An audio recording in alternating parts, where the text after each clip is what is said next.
It's time for the hardest hitting 2 hours on the Panhandle. I love it. You're coming through. You got it, baby. Now into the huddle with Paul Wilson on the Sports Blitz. It is a joyous day. I love your show. From the Emerald Coast to the edge of the atmosphere. You gentlemen lift us up every day. 104.3 ESPN Northwest Florida. What it do, people? It's the homie Lil Cash. Right now you tuned in with Paul Wilson on the Sports Blitz. 104.3 ESPN, Northwest Florida. The hottest sports show in the South. Let's go. It's Lil Cash with another hit with Paul Wilson on the Sports Blitz. Where they talk trash and they talk ish. When it comes to sports, man, they too legit. It's 104.3 ESPN. If you love sports, better chime in. NFL, college, local sports, they got it. NBA, they got it. Sports Blitz, the topic. The show hottest wasabi. Better tune in and go watch it. Sports Blitz with Paul Wilson. If you even tried, you can't stop it. Bone Crusher gon' pop it. No Jeff gon' pop it. Go like, comment, subscribe, and share. Right now.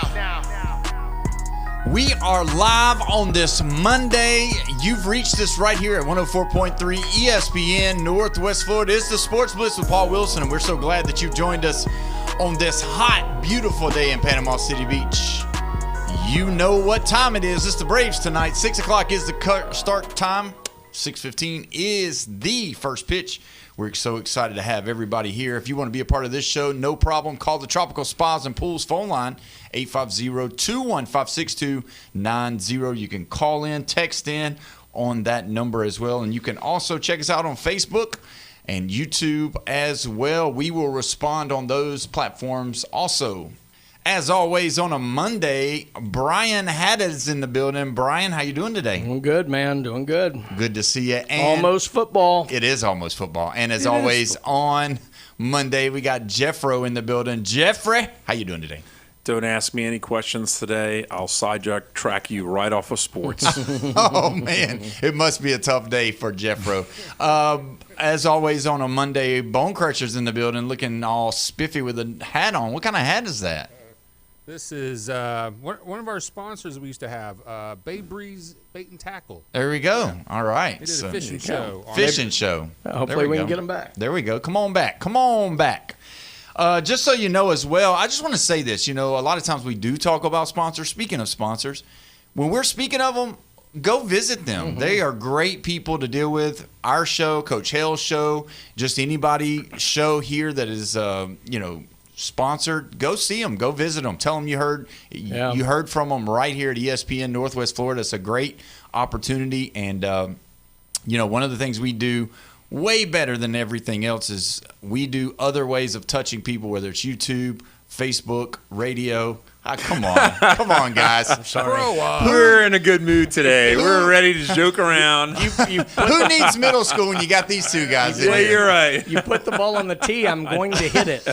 We're starting school, and here we go. These guys come off the bus hot. You know they just got off the bus. Both of them bloodshot red. They've had their windows down. No air conditioning on the buses. And just so you know, be careful for those kids as they're walking home from the bus stop and from school, man. Just be careful. Make sure that you watch out for them. And some of those guys on the scooters, the electric scooters, they can get dangerous too. So just be careful. But we're excited. The kids are back in school. Traffic is back at it. Bomb threats are back in. Oh, my gosh. I saw that and went, first day. First day. Yeah, we had two, I think. It was two already. Yeah. Mosley was today. Mosley and Rutherford today. Yeah. So, everything's fine. Let's stop doing that, guys. How about that? Let's stop doing that. Don't send Because Paul does not want to homeschool his kids. I do not. No, that's right. I don't want to bring them here either. Have them here doing their work while we're doing the show. So, but either way, let's talk about something that just broke today that you two probably know. Let's fix it. Anyway. Whatever broke, let's fix it. You probably don't have any idea this happened. Good. But you're gonna the Little League World Series actually is going on right now. And today, that's right, today, right before we came on the show, Oklahoma, who has won all of their games and is going to the championship, has been disqualified for not having the proper paperwork for a player, ineligible player. Brian Bosworth can't play any longer? No, he cannot. So I guess it Wait ended till up. they get a judge. I guess it ended up being in the Little League, what you're supposed to do, this is a totally different thing than travel ball. So the Little League, what you're supposed to do is you're supposed to live in that district to play in that district. Right. So apparently the big kid that has been hitting the home runs and leading the way. Go figure. He was the one that got walked the other night. They walked him instead to get to the other guy. The other guy did good. But anyway. So he doesn't live in the district. I guess he doesn't. So come to find out, so they kicked him out. So Texas is going to get in instead of Oklahoma. What? As if we needed more Texas-Oklahoma rivalry. So there you go. I wanted to give that to you guys early because that was definitely a big deal right there. Humbert Diesel just said, shout out to Big Ten Jeff today. So just so you know, you're here. Big Ten Jeff. Yeah, that's right. You're in. I got his number. I've been writing down everything he says, and then we'll go back later and see if it comes true. There we go. That sounds good. All right, so let's. That's the problem of making, I don't want to say prophecies, but things, in the future and all that, I'm wrong. Yeah. Because I do stuff like that, and watch Ty do it. Make sure you. Yeah, like. You Nostradamus? Make sure you put that down as save that in the little quote where Jeff said he's wrong. We'll play that from time to time during this football season. But yeah, obviously we had last week the coaches poll came out. And we got halfway through talking about it. We couldn't get all the way through it. Yeah. I do want to talk about that, but before we do, I want to go into baseball. The Yankees definitely handled the Braves 2-1 over the weekend. Got the third game in extra innings. Yeah, by one run again. They were all tight. Yeah, they were all tight games. Yeah, it was good. I still think we're going to be okay. You're not hitting. I think we're going to be okay. It's baseball. Got to hit the ball. Well, the game before that you're talking about, we went 11-2. What did they score? We went 11-2. Did they score 2, 4, and 2?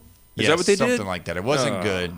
And you had extra innings to even score all those runs. But the Yankees didn't score a bunch of runs either. No, they did. So and I mean for your team who you always talk about, the Dodgers, they're not doing so well either. No, they're 2-8 in the last 10 or something like that. Yes, so they're not doing very well. Awful. And then you look over at the Red Sox, they're hot, but Tampa Bay is probably the hottest. Them and the Cubs, they're hot. Tampa Bay is really 6, I think. Yeah. What about the Brewers? I thought the Brewers. Cubs. Brewers have the best overall record. Yeah, but the Cubs are been warm, very warm, and Red Sox super hot. Ugh. Yeah, and that's what I'm saying is that we've got all of these.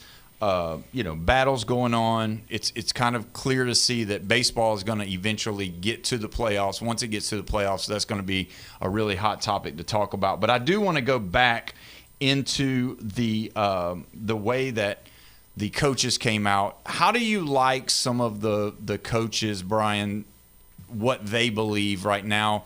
Does it hold weight with you? Because like we talked about it last week, that some of the coaches are a little bit where they kind of get to the point to where they have a little bit of grudge, so they'll push a team down. They'll do this, they'll do that. They're kind of that way. But having the two Big Ten teams out the gate on top, Ohio State and Oregon, do you feel like they're disrespecting Indiana in that regard, or do you think that this is a legitimate that it should be this way? Ohio State, Oregon, they got both of their quarterbacks coming back. Top teams that have been that way for the last 4 or 5 years. I've never found necessarily the coaches poll to be kind of the way you probably view it. I've never, noticed a whole lot of any of that, maybe rivalry and vitriol between the two. If anything, I've felt like the coaches were a little more aligned with what I thought maybe than the writers. That being said, everybody has a harder job with polls now because in the past, at least you had, I know what they got coming back and where they were, and you had a little better idea of what was more likely to happen. I think that's part of the reason Indiana's where they are is they have to replace quite a bit. Yeah. And sometimes you just have a magical season that works. I'm looking at Ole Miss for that. I'm a little worried about them this year, even though they have a lot coming back. With Indiana, I mean, you're losing the Heisman Trophy winner, who was a key. You're losing a lot of guys off of that defense. So trying to recreate that, even though Josh Hoover's got great stats and may slot right in, We don't know yet. Yeah. So I get putting them where they are. I thought it was more interesting that 6 teams had first-place votes. That doesn't usually happen. No. I don't have any problem with Ohio State and Oregon being on top right now because I do think both of them are more likely to cruise through is the wrong word, but I think they're a little less apt to get beat up in the way I think Georgia and Texas will based on their schedules. So I could see that. Notre Dame at 5 is probably right because they really have a very easy schedule, save the Miami game. Yeah, I think they're going to be up top. And BYU. Yeah, I mean, and, it's going to be hard to see with BYU. No, but Notre Dame's playing BYU. Right, what I'm saying is I don't know that they're going to be as good as they were a year ago. Yeah, but let's be honest. Yeah. BYU is not overrated. Texas Tech is. Possibly, Yeah. because of the quarterback situation Yeah. is such a question mark there. That being said, they have talent everywhere. So I get that. But Yeah. they did lose a lot in the Yeah, but- defensive side of the I mean, ball. let's face it, they're at 12. Yeah. They should not be that high. I don't think they're going to be the team to beat in the Big 12, though. Do you see them losing more than 2 games in the Big 12? Sure. I don't. Maybe. No, yeah. they will. Not with their schedule. They won't be the team coming out. And if they only have 2 losses, they're going to be right around 12. So I get it. I don't think they're going to be as good a team as they were a year ago, but ranking-wise, I think they're fine. There was nothing to me that was just egregious. I thought Penn State was a little high. Yeah, me too.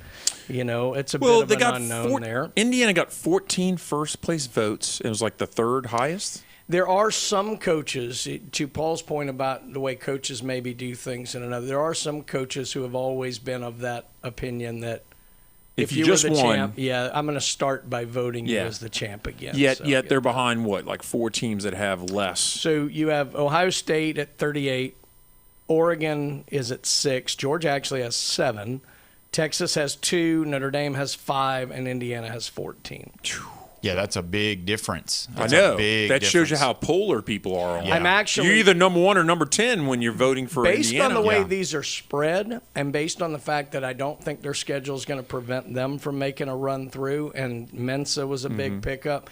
Now, I think Miami's going to have a little tougher time because they were so built on both lines last year, and those are going to be depleted. I'm actually surprised Miami didn't get a couple of first-place votes. Yeah, with this quarterback coming in, to me too, because I think And the some of wide those- receiver Yes. and the running back Yeah. returning. Yeah, all They returning. have some skill position stuff. And we talked to Joe Sagecki about Yeah. it. I think they're going to swap it a little bit. I think they're going to score a lot of points instead of holding you back this year. Now, they did return their leading linebacker from last year, their leading tackler. So, I mean, that's going to be, something. But I agree with you. The lines are going to – there's no way you replace a guy like Bain. There's no way you replace a guy like Mesidor and on the same team. So that's a big deal. And then I can't remember how to say his name, Malanga or whatever, on the offensive line. That's going to be a bigger miss than a lot of people realize, too. Yeah, So. but I think he'll be able to – talking about Mensa, I think Mensa is going to be one of those kind of guys that looks like Jaden Daniels. I think he's going to be able to get out of the pocket. The 2 teams that played in the national championship last year, it was evident the reason both of them got there was strength on both sides of the line. Mm-hmm. That's why I worry a little bit about Miami because they're losing quite a bit off of both ends of that. Now, that being said, I'm sure there's talent at Miami. Oh, yeah, for sure. So Miami gets tripped up in one conference game and loses to Notre Dame. They're 10-2. I believe they will be a number 12. Texas Tech goes 10-2. They're like number 16. I'm sorry. They're going to be further out. It always I agree with that, but it's going to depend on what BYU does because one of those guys are going to be the face of that conference, and I think it's going to be – and you never know. We talked about it last week. Houston is one of those teams that could sneak in and be in the middle of that mess. The problem for for Texas Tech and Miami is does anyone else step up in their conferences? And I just don't know. It's going to be Virginia Tech well, just like and you Clemson. called it last year when you said ACC is going to eat itself, and they did. As soon as you said that, the next 5 weeks they just did it to themselves. And the Big 12 may do the same thing this year because there are a few more teams that are better, but I don't think any's ready to challenge. But last year, BYU was scaring Texas Tech because no one else was there with them. I think the better the Houstons and teams like that get, they may start eating each other around to where Texas Tech's going to sail through. The biggest surprise, though, in my opinion, and I've said Houston's going to end the season ranked. It's Arizona Wildcats. They're the they would be the biggest surprise if they came up and they were ranked towards midseason. Yeah, it would be crazy Yeah. to see them. I think, though, you got to look at when you talk about, he talked about the ACC. If Clemson is going to be, and we're going to see them right out the gate. We're gotta going to be back. know right whether or not they're going to be. If they're not, we're going to disrespect them next year completely. Yeah, because you got a Virginia Tech team that's going to rise up, and Miami has taken over the ACC like Clemson had. I said on the morning show there are 4 teams that I'm looking at in this poll that everything could go right and they could be 9-3, or everything could go wrong and they could be 3-9. Ooh. And and not exactly, but just ballpark like that. Penn State, Tennessee, Washington, Clemson, and Iowa. Those are just mystery teams to me, but all of them have enough that if a few things go their way, they could put a special year together. And they're all kind of in that tail end. And it's bad if I'm saying Tennessee, but Tennessee is a mystery this year. They could be awful, and they could be pretty good. But I don't agree they could be 3-9. There's no way. I don't know. I just and In they the could SEC, be. Yeah. things get. And that schedule's not. You got to easy. remember too, in the big power conferences, once things start going a little awry, it builds on itself. Oh, it does. And you got to look at let's talk about Tennessee, because when you look at Tennessee, Josh Heupel is not revered like the guys of the past, right? Even though he's done some good things, even though he's putting people in the pros. And then also look at his coaching style. When has Tennessee been fantastic under him? It's when they've got a really good quarterback. Whether people thought Hendon Hooker was not. But that's the problem. We don't know. We don't know. I think they always have Hendon Hooker quote. Yeah. was their best. Okay. But he got hurt. Yeah. But after that, he wasn't the same guy. But every single the last 4 quarterbacks that they have had, they believed in that quarterback to be the so man. Tennessee's schedule's on the board here, and so they start with Furman. That's a win. Going to Georgia Tech is not going to be an easy game for them, especially when you're just second game with, who knows, if George McIntyre starts here and he doesn't show out, or the Brandon talk's going to start. Then you got Kennesaw State. Okay, let's say they're 3-0. They're at best. They might be 2-1. Now you've got Texas, Auburn, a trip to Arkansas. Tennessee does not play Arkansas well on the road. Then you've got Alabama. You go to South Carolina after the Alabama game. That's going to be tough. And then Kentucky. Well, you have a bye before Kentucky, so That's right. you go That's a definitely rivalry. beat Kentucky. But then you go to A&M. You got LSU coming to town in a rivalry game with Vanderbilt. I don't think they're going to be 3-9. What I'm saying is that run of SEC games in a row, if it starts going wrong and you lose one like an Arkansas, the Boo Birds are coming out strong, especially if you've got a quarterback controversy. Yeah, and you know that they want to have a quarterback because of all the quarterbacks that they've had in their past. And so I think with Heupel, it's going to be very important for him to get their quarterback position done. We're going to have a volunteer guy come on. I'll be honest with you, Vols. There's only one game on there I think they're really going to struggle with. Actually, their 2 toughest games at home are Texas and Alabama. They're at home. They go on the road to A&M. I mean, all the games are somewhat winnable. Yeah, because they're That's what I mean about there's such a mystery. Yeah. 3 of the 4 biggest games are at their house. Yeah, LSU coming to A&M's town, the too. only road game that is hard, and that's their 3rd hardest game of the year is probably A&M. So, and then I look at Washington. Washington's all built. I think Washington could be the sleeper team in the country this year if the quarterback stays healthy. Yeah. Well, let's talk about Tennessee for just a second. Yeah. I think with the way – okay, so we always talk about strength of schedule, and I want y'all to stay with me when I talk about this. Yes, strength of schedule based off of what? Based off of where the team that they're playing is ranked. But strength of schedule, to me, it doesn't get any tougher than this right here because of the matchups. You've got an LSU team, you've got an Alabama team, you've got a Georgia team, you've got a Texas A&M team, and then those 4 right there can beat you any day of the week. But then you're adding into what about Lenore Sellers and what South Carolina is going to do? Is Beamer finally going to get it right because he's playing for his life right now? Is Lenore Sellers going to go crazy? Will Alex Golish be able to turn Auburn with all of that talent, being able with a quarterback that he's familiar with Byron Brown? So now you've got 6 games right there. It could be very, very hard for a Tennessee fan this year to not look up. And I don't think Georgia Tech's going to be as tough. They lost their offensive coordinator, lost their starting quarterback, lost their backup quarterback. Sure. So I think that'll be an easier game than times past because of that. But those 6 games that I just named, and then you want to add in Kentucky, and you want to add in a Vanderbilt team and an Arkansas team that they don't play as well, you definitely are looking at, if you get to 500, how much longer? Tennessee doesn't look good with 500. The problem's when these games hit. So the Arkansas game should be an easy one, but it's on the road.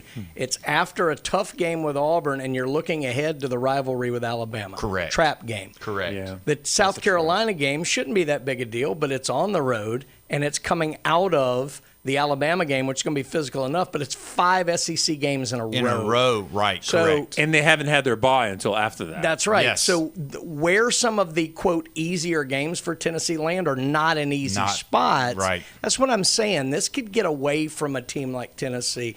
Now, a lot of the teams in the SEC have schedule runs like this. Yeah. Most of them are in the middle of the year. I think A&M's is actually at the end of the year. Yeah. So it's going to be interesting to see how those things go, because you start stringing in the SEC 2-3 losses together in a row, and it just gets exponentially worse in this day and age with social media, and fans have learned how to put economic pressure on. They have more ability to put economic pressure on an athletic department now. Yeah. So it just, how these things go is going to be interesting. And then having a really good Auburn team that has momentum, or having an Alabama team that still have figured out who their quarterback is, and maybe he comes out and kills it, and then having to play Texas. That's the good those thing. Those are the things. The good thing for Tennessee is they're getting Alabama the week after Georgia. Right. That's the only good thing about it. And the week before Alabama plays A&M. Like, Alabama's 4-game stretch. They got a tough one, too. So the 2 biggest potential critical games for that team this year is South Carolina. If they're 5-2 and they take the loss versus Texas and Alabama, they're 5-2 going against South Carolina. And you never want a loss going South Carolina could have folded before this, or they could be the team that could be the trap where they could upset them, and that would mess over Tennessee's whole season, because they got Texas A&M and LSU ahead. That game may have a lot to do with Beamer's job too. Or they beat South Carolina. Of course, they're going to beat Kentucky. Mm-hmm. They're 7-2. That Texas A&M game is going to be the game of the year for them, because the whole season will pivot on that. Because if you lose that third game, you're gone. You're out the playoffs. Yeah, and that's the thing. If they, with them losing, it depends on how bad they lose to Texas, of whether or not they're going to get the nod for the way it looks for the College Football Playoff Committee. Yeah. So those all things go into it. But I will say this: I know that they rank it based off of the rankings, is how they normally base your strength of schedule. Tennessee's as tough as anybody in the country to me, and they have, based off of this. And stuff. they just have questions. You've got the quarterback. I wouldn't say controversy yet, but you don't know what it's going to look like after a couple games. Jim Knowles is a great defensive coordinator. It usually takes him a little while to get his system in and to get his kind of players. He doesn't have that yet. Nope. There's a lot of questions at Tennessee. That's why I'm saying they're such a mystery team to me. I don't know what I'm looking at. I mean, I can see 9-10 wins there if everything goes right, but I can really see this going wrong for them too. Yeah. This isn't their typical schedule. No, it's You're missing not. Georgia. You're missing Florida and Ole Miss. I mean, somewhat, you know. I mean, this is not a Tennessee schedule. No. They is uncharted territory for them. Yeah, you're exactly right. And 2 Texas teams. Right. Yeah, in a bad spot, too. Yeah. At the beginning and then at the end. So we're going to go ahead and take our first break. When we come back, we're going to dive into more of these schedules. And I got something that I want to say. It's probably going to make me throw up when I say it. You don't want to miss it. You're listening to the Sports Blitz with Paul Wilson at 104.3 ESPN Northwest Florida.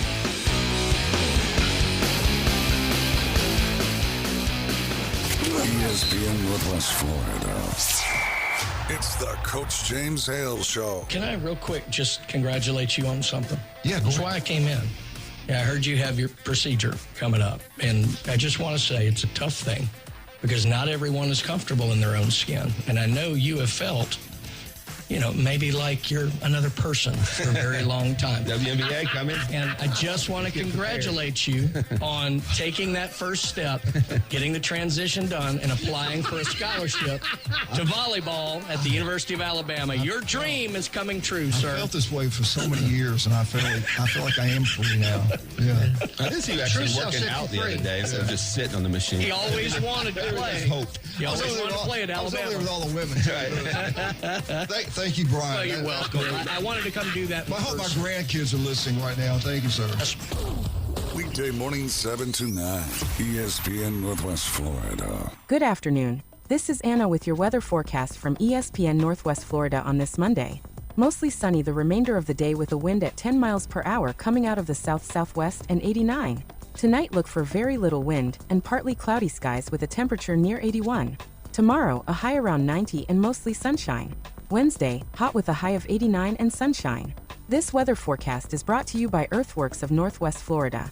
Thank you for keeping that dial on ESPN Northwest Florida. Rely on it. Football season is right around the corner. Touchdown! And 104.3 ESPN Northwest Florida has an unbelievable schedule of college and NFL games. Do you own a business, want to reach more customers? Put the power of ESPN Northwest Florida to work for you. Advertising opportunities are available right now. For more information, call 850-215-4468 or go to espnpc.com and click the contact button. Discover the new Kia at Bill Bird Kia. Get behind the wheel of an exciting new 2026 Kia model where advanced technology, confidence-inspiring safety, and premium comfort come together for every drive. Looking for an SUV? Check out the stylish new 2026 Kia Sportage or the family-ready new 2026 Kia Sorento.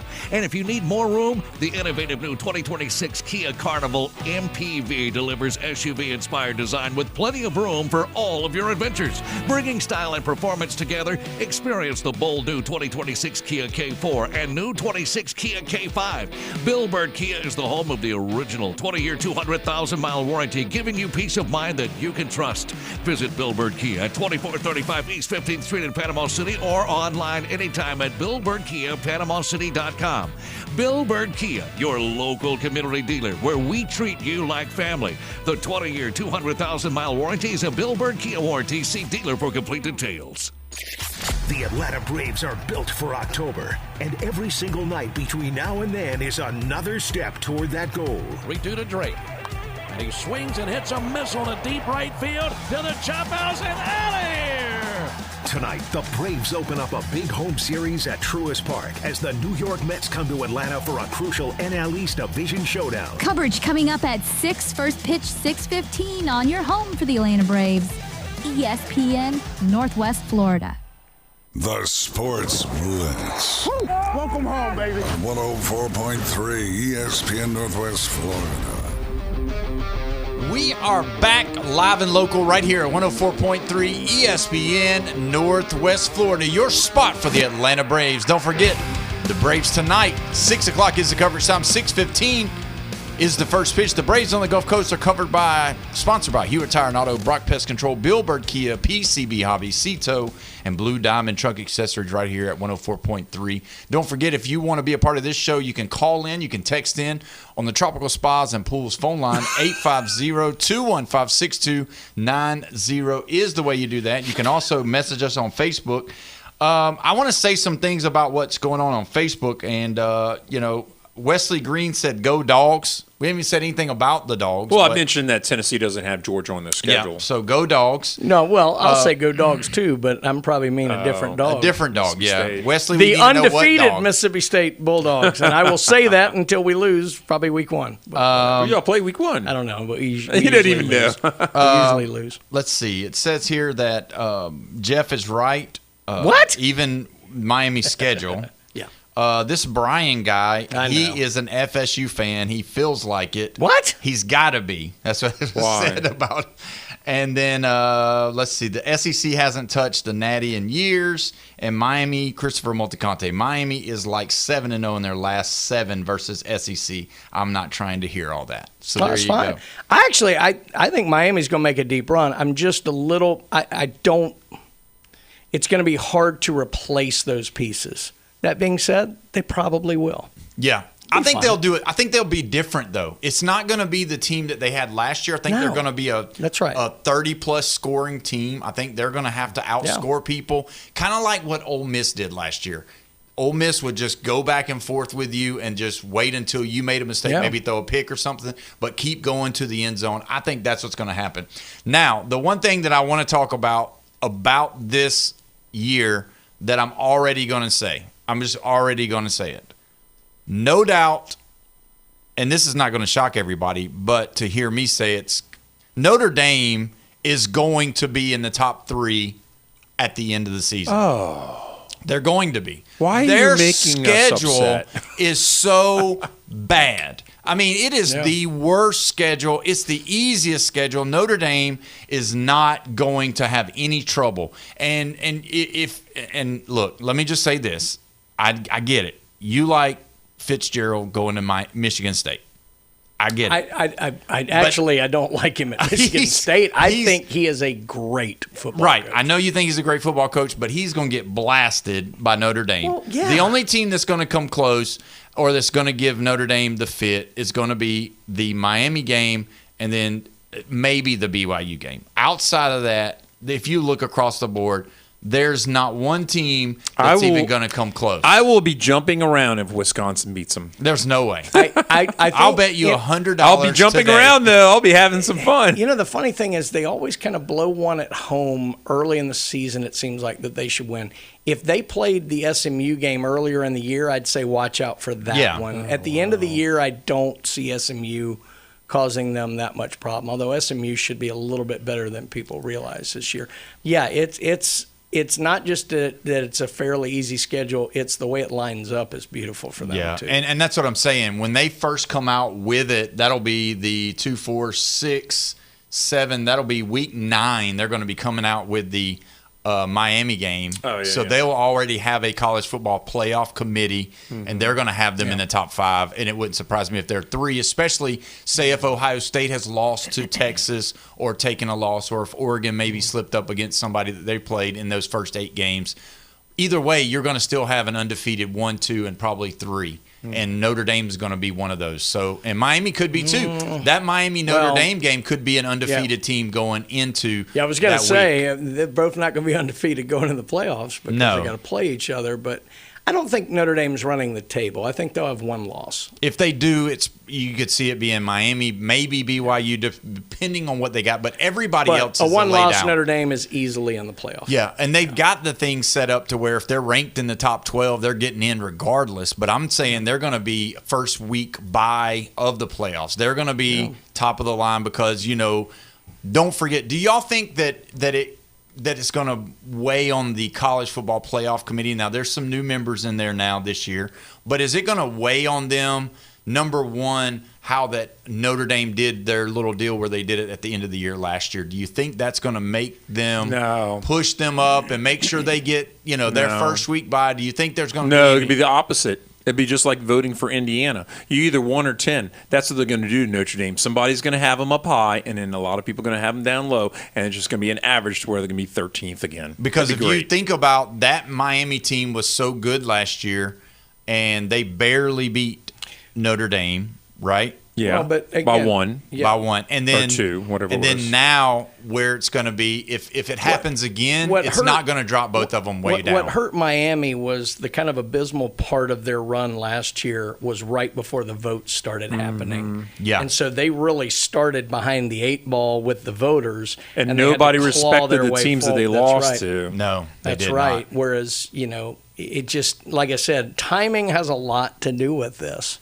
And there was that couple of games where Miami just couldn't figure anything out. And then obviously they got it together and darn near won a national championship out of it. Do y'all see Marcus Freeman as one of the best college football coaches in America, though? Top 10. Top 10. Top 10. You put him in the top right 10? now? Yeah. Yeah, definitely. He might even be top 5. It'd be close. But he's definitely top 10. You don't say no. You say no to that, right? You say no. Not top 5. Because your top 5 is going to be Kirby.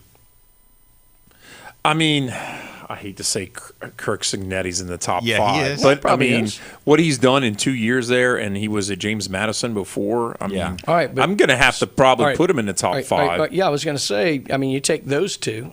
Let's say Day, because he's won a natty. Uh-huh. So you got 3. Smart. Yeah, Kirby, Cignetti, and Ryan Day. Who else is that at Freeman? DeBoer's done what he has, but no more. So Kiffin's never won one. No. Sark has never won No. one. Freeman's- Brent Venables, that's Paul's hatred right No. there. You could say Dabo's better. I was going to say Dabo. Is he better the last 3 years? He has the resume, but he doesn't have the Right. recency. And that's Yeah. the problem. So, I mean, that's But what he I also mean. doesn't have the He's to me. They've lost more national championships in the last to 15 me, years than anybody. as good as they've And as look, good I as know. they've been though. They're not- Dabo is not getting the recruits that Notre Yeah. Dame gets either. So Well, he was Well, it's a for a small while. state. Let's face it, he was for a while. he I still mean, had to fight against some No, of the South Carolina but- talent. Yeah, but he was getting recruits. He was getting them. Yeah, he was. No, but I mean, to me, if you look at right now with Freeman, once you get past those 3 that are obviously better right now, you put him up against Lanning. I think he's better than Lanning. Cristobal.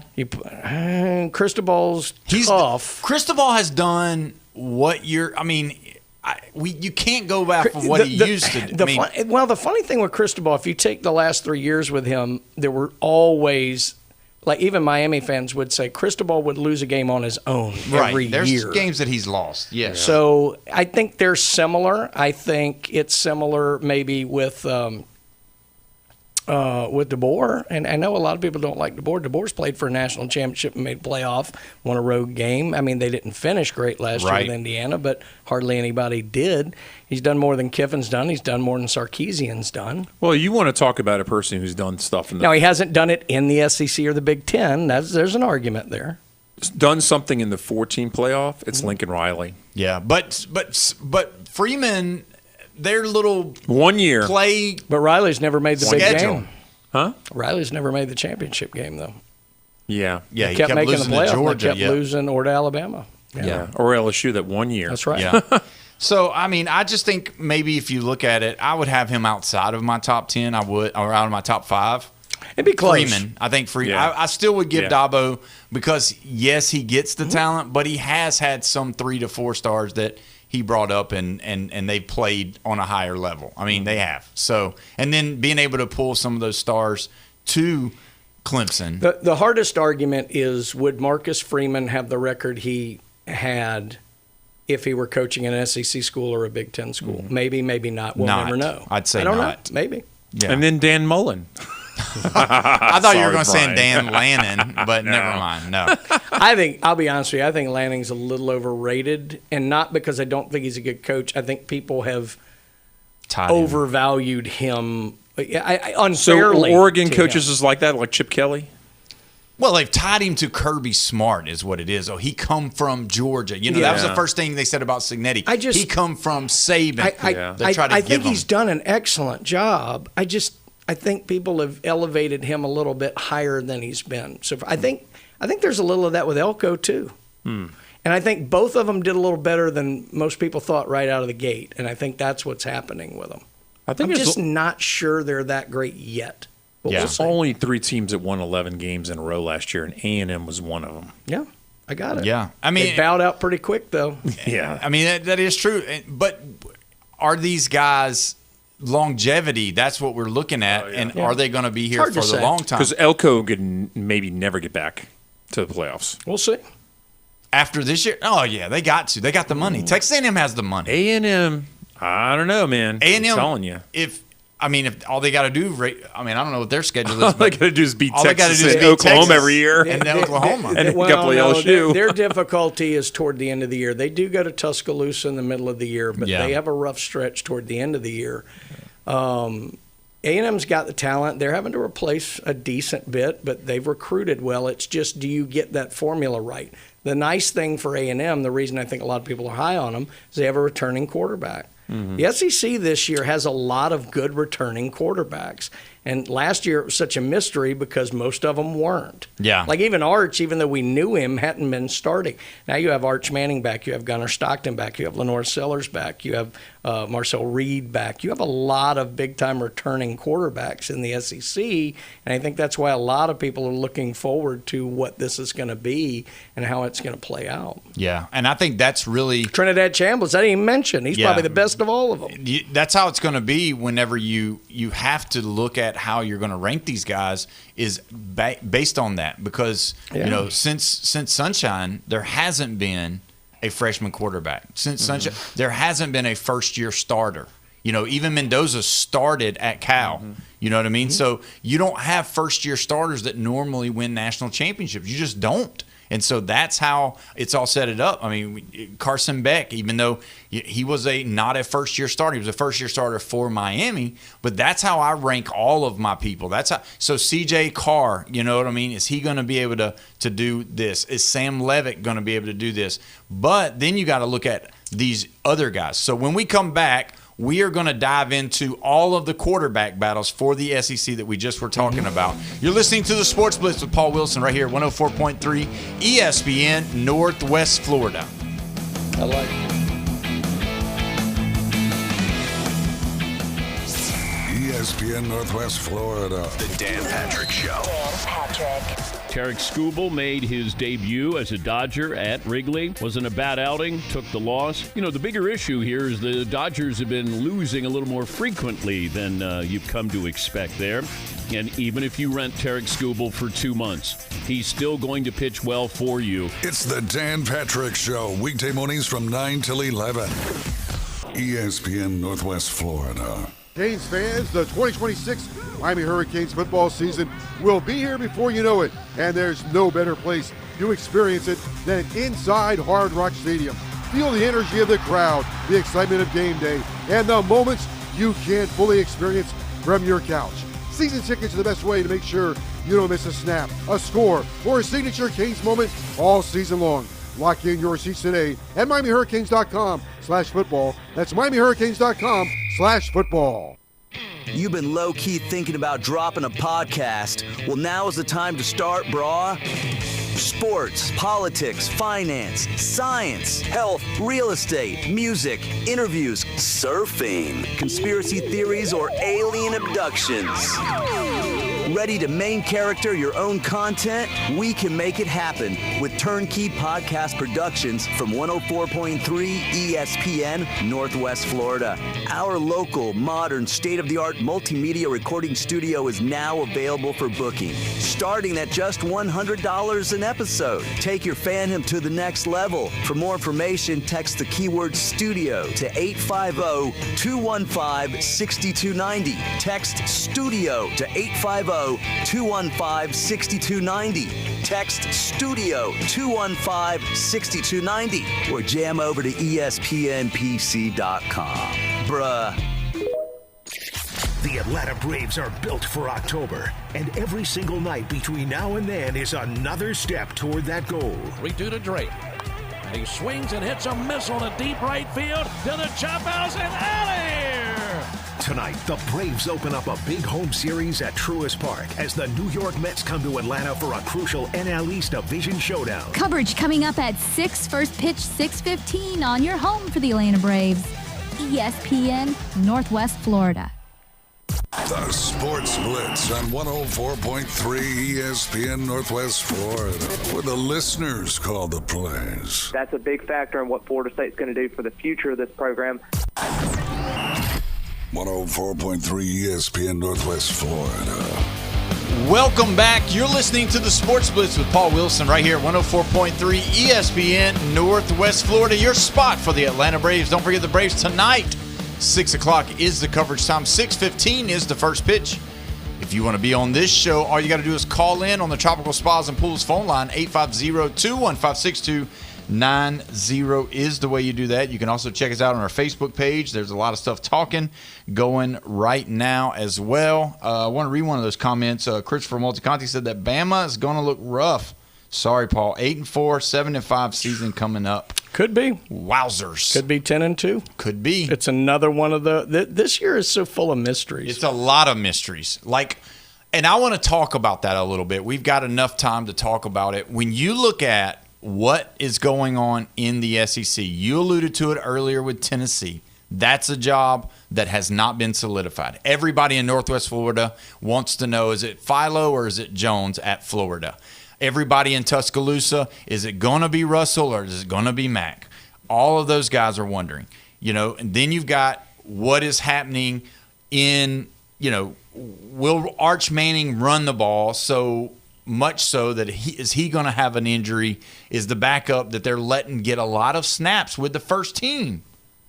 Don't forget. Yeah. Sark does that sometimes. So that's a curiosity move as well. Not that we should be thinking that Arch is going to get benched or anything like that, but it's always good to be prepared for something like that. It's impossible to plan for injuries. Yeah, you can't. So, you just really can't do that. Obviously, in any situation, you want next man up mentality. You want your backup to be able to step in. In a weird way, it's one of the areas where I feel the best about Alabama in the sense, let's assume Russell gets the start, which I think we all think he will.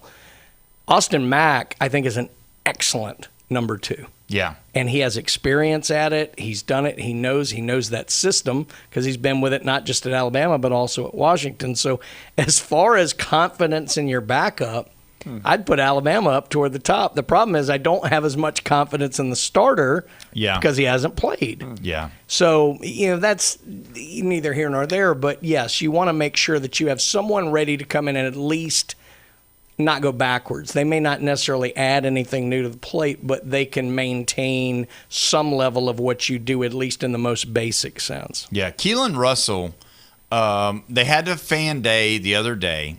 And Keelan Russell's line was longer than everybody's, which usually, makes people think, hey, this is the guy that everybody loves. But something happened during that time, and it was that the Alabama players got in the line so that they could get their picture taken with him, too. And about 12 different players left their opportunities of signing autographs because nobody was coming to them. Yeah. And they went over and took a picture with Keelan Russell. And it almost it went viral a little bit in Tuscaloosa circles, and it almost makes it look like it's going to be Keelan Russell's job. I mean, I feel bad for Mack though to follow these guys all the way from Washington, have to sit behind Ty Simpson, have to sit behind Jalen Milroe. Now he's against this. I almost said true freshman, but second year player, sophomore. Having to sit behind Keelan Russell, and like you said, he's good. He's tall. He's got all the attributes that you want as a quarterback, but it lends to me that he must not have the it factor, because if he had the it factor, he'd already been taking a lot more snaps than he did. Because how do you go from battling for the starting position with the starter from last year, Ty Simpson, and then now you don't automatically get the leg up? But again, last year you were battling because Russell was a year younger and a year less experienced. He's had a year now. Yeah. And his talent, obviously, his ceiling is higher. Yes. Everybody would. Austin Mack would tell you that. Yeah. So, I mean, I get it. Sometimes the way the timing works out, if you look at Alabama, just specifically them, Ty Simpson went through this for 3 years. There was no guarantee he was going to be the guy last year. Mac Jones. But you're ready for when it comes to you. Mac Jones, Jake Coker, in a sense, he transferred in, but in a sense, he was Blake Sims probably was never thought was going to be the starter. Right. And he started on a pretty good team. They just ran into Ohio State that year. So what I'm saying is the best thing you can do in that sense is not turn tail and run and TJ Finley it and play for every school in the country, is to make sure that you are constantly improving and you're ready if the moment arrives. Jones did, Simpson did, Mack's here. And look, if Russell comes out of the gate and he's not strong, he's coming out. This is your time. I want to talk a little different about this whole situation. Because Williams, if he lives up to the hype as far as a wide receiver goes, does Alabama have all these weapons like they've had in the past? Or are they worried that if they don't have all the weapons to be thrown to, or throw a running back, in the flat and everything, then you need a quarterback who can run, and that's Russell. Yeah, and that's one of the attributes that Brian talks about, that he is elusive. He's 6'3", 220 pounds, but can run, can get out. Mm-hmm. Darian Mensah, Keelan Russell, Tramel Jones. Those three guys, and probably Camario Taylor out of Mississippi State. Well, he's going to have to be running. Those four guys are probably your most athletic, if you want to say, because they're big and they're fast. Yeah. I'm not saying Trinidad Chambliss because, he's sub 6 foot. I'm talking about big, strong, fast quarterbacks. Those guys can get outside the pocket and make you miss and outrun you. So to your question, what does Alabama have? They're still very deep at the wide receiver position. We haven't heard as many of the names because it has changed over, but they're good there. Mm-hmm. I don't think the next tight end has shown himself quite yet in the way that maybe Bama's had this run of tight ends lately where it was kind of known. The running back situation could end up being better with Crowell, the true freshman, but he got a little banged up in the spring, and we just don't know what we're looking at there.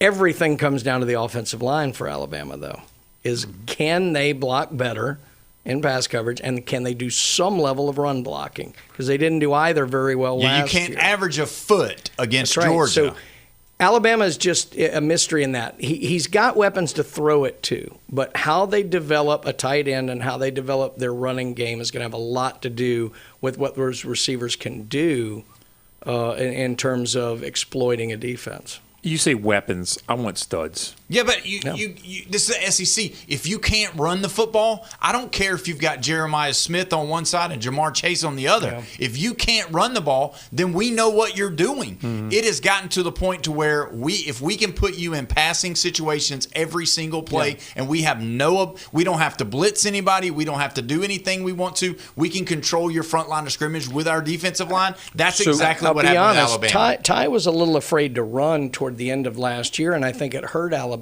because I do think he could exploit. Everybody thinks he wasn't that fast. Ty ran the ball fairly effectively during that stretch where Alabama was doing really well, and then he kind of tailored it down, probably because he was more hurt than any of us realized. I think that's some of the excitement with Russell, is that, last year they sat back on those receivers because they didn't respect Alabama's running game, but there were lanes open for Ty to do something. Mm-hmm. Russell can do that. Now, would Alabama love for him not to have to do that because the likelihood of him getting hurt and banged up is higher? Yeah. But I think that's the thing that I feel better about, in the sense that with Ty, once he wasn't going to run and they couldn't run the ball with the running backs, the secondary could just sit back and just pick Alabama apart, and that's what happened late in the year. This year, we're going to have to see. Well, I think they have weapons. I'm just worried about how many studs they really have. Sure. And Texas, Cam Coleman, he's a stud, right? Sure. Yeah. If he gets injured, Arch Manning is going to have a hard time at Texas. Well, they've got more than just him, but we don't talk about the running backs this year like we talked about Texas running backs in the past, though. We're not. You're right. Multiple ones. Is there any running back in the SEC that we're talking about? Well, would have been Hardy. But, I'm still curious to see how he comes back from being shot. Yeah, there's only we would say three, but two. Lacey and Ball. Lacey and Ball, and that's it. And nobody else. But that's why it's so crazy. The SEC is nuts, and this college football has changed so much. Yeah. It's changed so much. Mm-hmm. Used to, you could name every single running back from every single SEC team almost, and that would be a prospect of going pro. Now you can't. So we were talking about the quarterbacks, and so there's kind of categories of this, if you will. There's essentially, I'm going to say 6.5 returning starter quarterbacks. I'll tell you why I get to the half in a minute. You've got Manning at Texas, Chambliss at Ole Miss, Stockton at Georgia. You've got Marcel Reed at Texas A&M, John Mateer at Oklahoma, who's talented as all get out. Yep. Lenore Sells, South Carolina. The reason I'm going to give a half to Byron Brown is because not only was he a starter at South Florida last year, but a starter with his same head coach. Correct. So I'll give him a half there. Sam Leavitt was a starter, but not with Lane Kiffin and not with LSU. But he was a starter at the very beginning, right? Didn't he go out the second game or something? He didn't play half the season. So, you've got that. Austin Simmons has been a starter before, but not at Missouri. So, there are guys like that. that are out there. The Kentucky guy didn't even start at Notre Dame, right? No, Minchie did not. George McIntyre has not started at Tennessee. Curtis is a true freshman at Vandy. Jackson at Arkansas. Taylor at Mississippi State got some time. And then Russell at Alabama has played very little. So you've kind of got those 6 really good returning quarterbacks, 5 of them on great teams. South Carolina's a little bit iffier. And then you've got the Browns situation there. The best of the rest would be Leavitt. I think we would all agree. I don't have any faith in Leavitt. See? I don't know. He's He's in the best situation. He's in the best situation. Him and Russell. But if you remember, when does Lane Kiffin, what quarterbacks has Lane Kiffin produced and which ones flourished in his system? Can Leavitt be like Trinidad? Can Leavitt be like Blake Sims? Yeah. That's the quarterbacks that have done really well under Lane Kiffin's system. And if you look at it, it's that guy that can run around and throw the little sidearm stuff. Kiffin's had success with a myriad of different type of quarterbacks. I don't know if I'd pigeonhole him as well. By the way, Steve Barnes sent me what a great name this is. The running back at Texas, Hollywood Smothers. Yeah, coming from North Carolina. That's an awesome name. From North Carolina State. He's talented. He was he was the one who was going to Alabama, and then he went over there. So let's look at. You can make fun of Jackson Dart, but I'll tell you what, I saw him play in person twice, and the 31 points that he put on Tulsa did not impress me. But the following year, I saw him put 54 on LSU. Kiffin's had success with a lot of different type of quarterbacks. So Leavitt, there are reasons to be a little concerned about Leavitt. I don't know about him not fitting Kiffin's system would be one for me. That's where I'm not sure. That's fine. I haven't seen him enough. We all love Leavitt based off of one game against Texas with Scadaboo in the playoffs, right? That's the one that's where he gained his fame. That's where he came from. When you talk about the Tennessee, you alluded to earlier, McIntyre and Fajon Brown. Brandon. I don't know if that one. I think Fajon is another. It's the same type of. It's like everybody's got the same type of problem. It's the Alabama situation, except Keelan Russell was there for a year. Right. It would be if Keelan Russell was a true freshman right now, you probably would be starting Austin Mack. Right. So it's the same deal. situation. And then you've got the same thing going on with Florida when you've got Philo and Tramel Jones. Yeah. That's the same way. And it's not, again, now we're not this type of show. We're not going to talk about race or whatever, but these guys, the black quarterbacks that are for all of those teams, they are very talented in being able to run the football. And Philo, they say he moves pretty good. They said George McIntyre actually runs pretty good. Austin Mack, he is a black quarterback, but he doesn't really run that great. But he's so big, he's like more of a Ben Roethlisberger type of running kind of guy. 6'7", 260, A running 250. quarterback just gives you an extra option. Right. It gets you outside the pocket, too. It creates more. The question for offensive coordinators and for head coaches and fan bases and everybody else is, does that extra option outweigh where they might be weaker in the traditional quarterback game? And if it does, then it's great because it gives you an additional tool that the defense has to prepare for.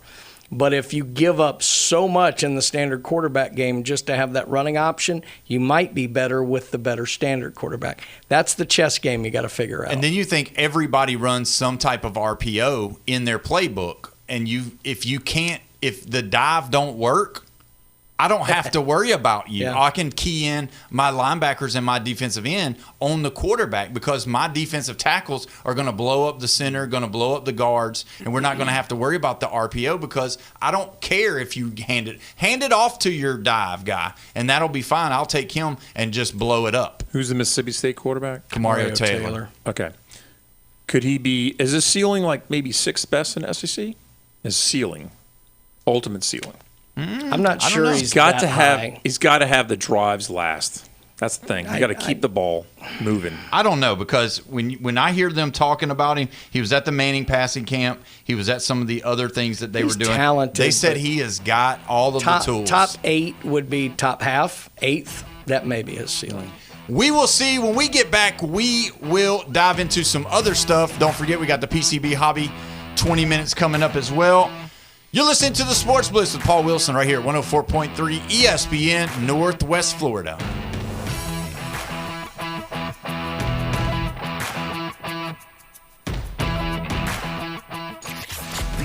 Braves are built for October, and every single night between now and then is another step toward that goal. 3-2 to Drake.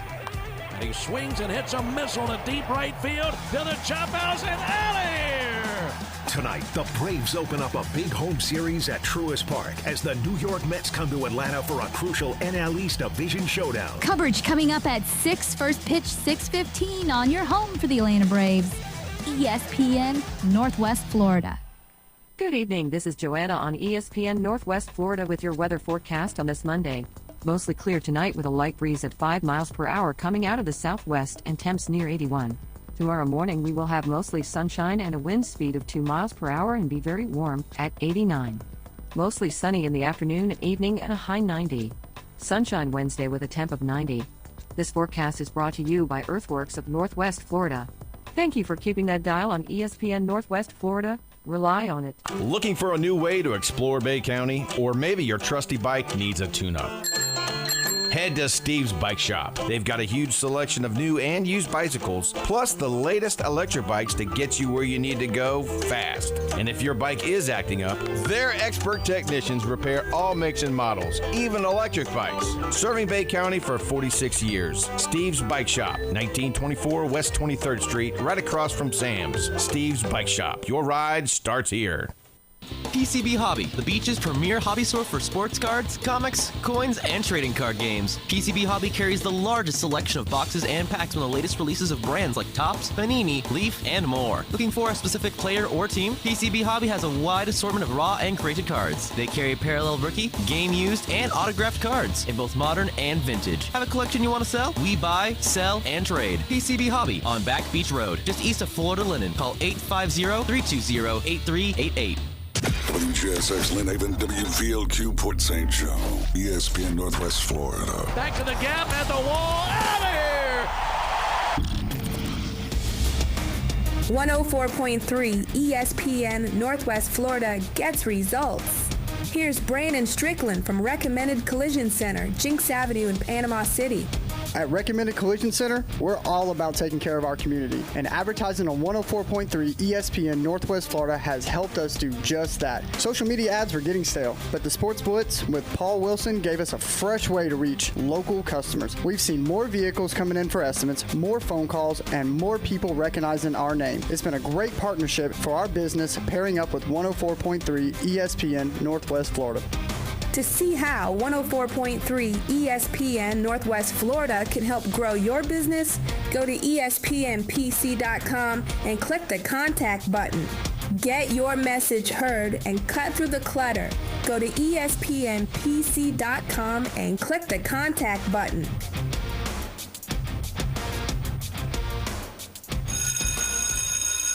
His major in college? We're going streaking through the quad. LSU Jeff is part of the Sports Blitz with Paul Wilson. Come on, everybody, we're going! 104.3 ESPN Northwest Florida. Here we go! What it do, people? It's the homie Lil Cash. Right now you tuned in with Paul Wilson on the Sports Blitz. 104.3 ESPN, Northwest Florida. The hottest sports show in the South. Let's go. Cause Lil Cash with another hit with Paul Wilson on the Sports Blitz. Where they talk trash and they talk ish. When it comes to sports, man, they too legit. It's 104.3 ESPN. If you love sports, better chime in.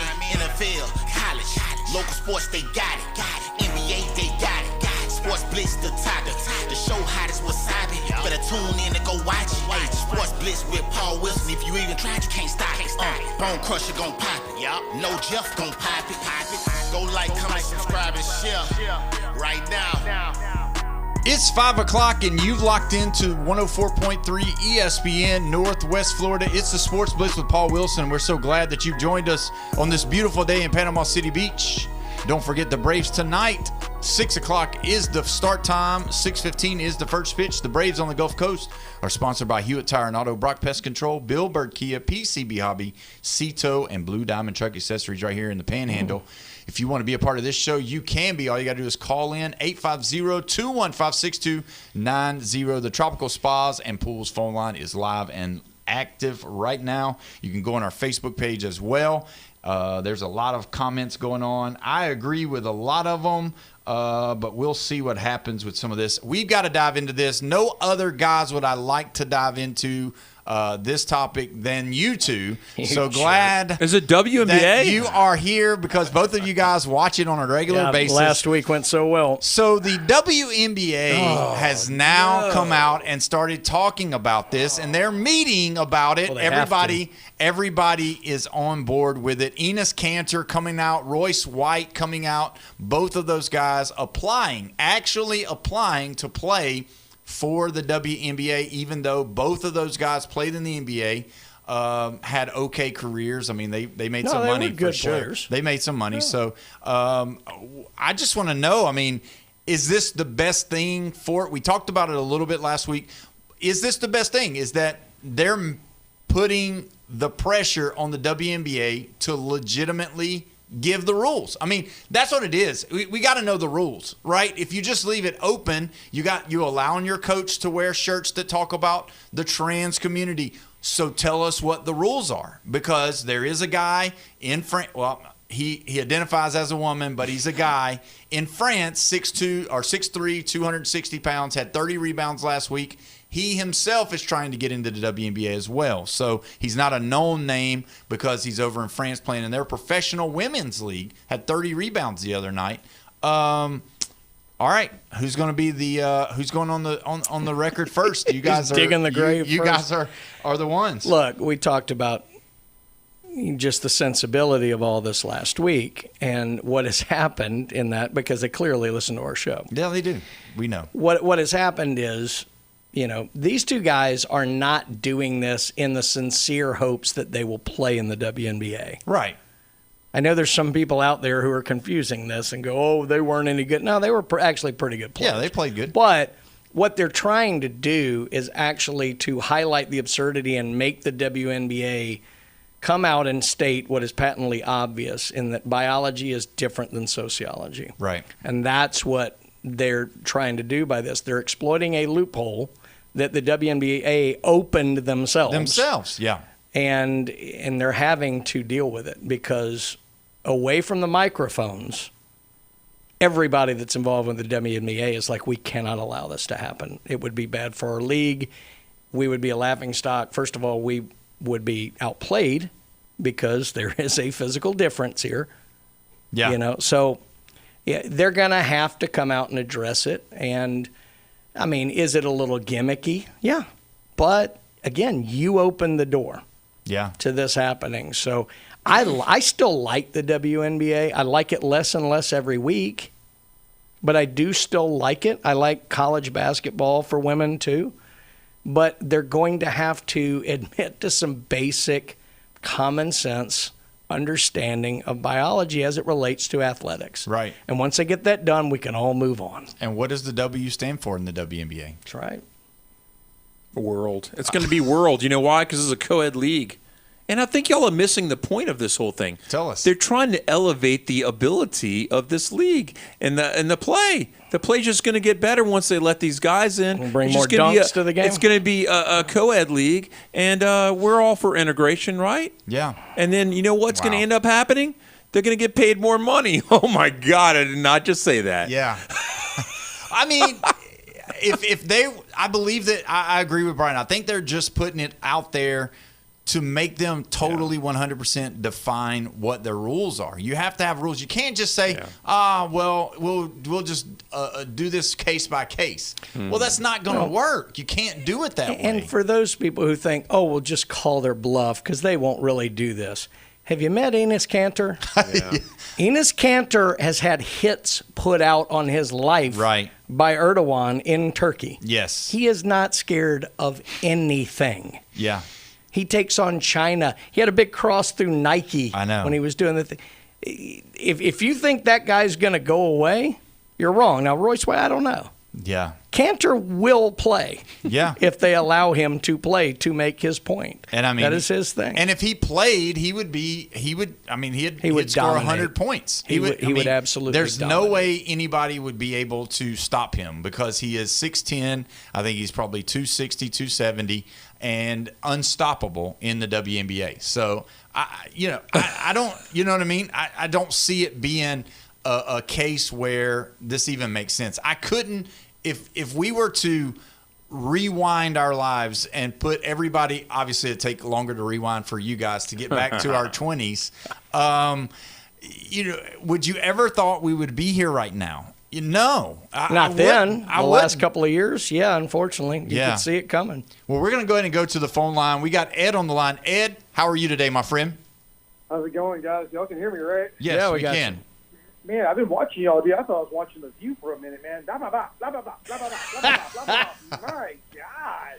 Take a deep breath, y'all. Like, man, y'all just been going at it 100 miles an hour, dude. That's what you do on a Monday, baby. It is nonstop action. You got it going. Paul kind of looks like Joey Behar, Ed. I mean, I'm just saying. Maybe we should join the new WNBA team. It's called the Tempo. But joking aside, I've got a big announcement for y'all, by the way. I want to announce to everybody and y'all if that's all right. I got something. Okay. Today, I woke up this morning, and take a deep breath with me, but I have decided that I am going to take my skills to the WNBA. All right. There we go. As a man, thank you. As a man, I think I can go from the NBA to the WNBA and make a career out of this and start my second career in the WNBA. I am a proud, strong person, and if you don't support it, I will criticize you for not believing in me.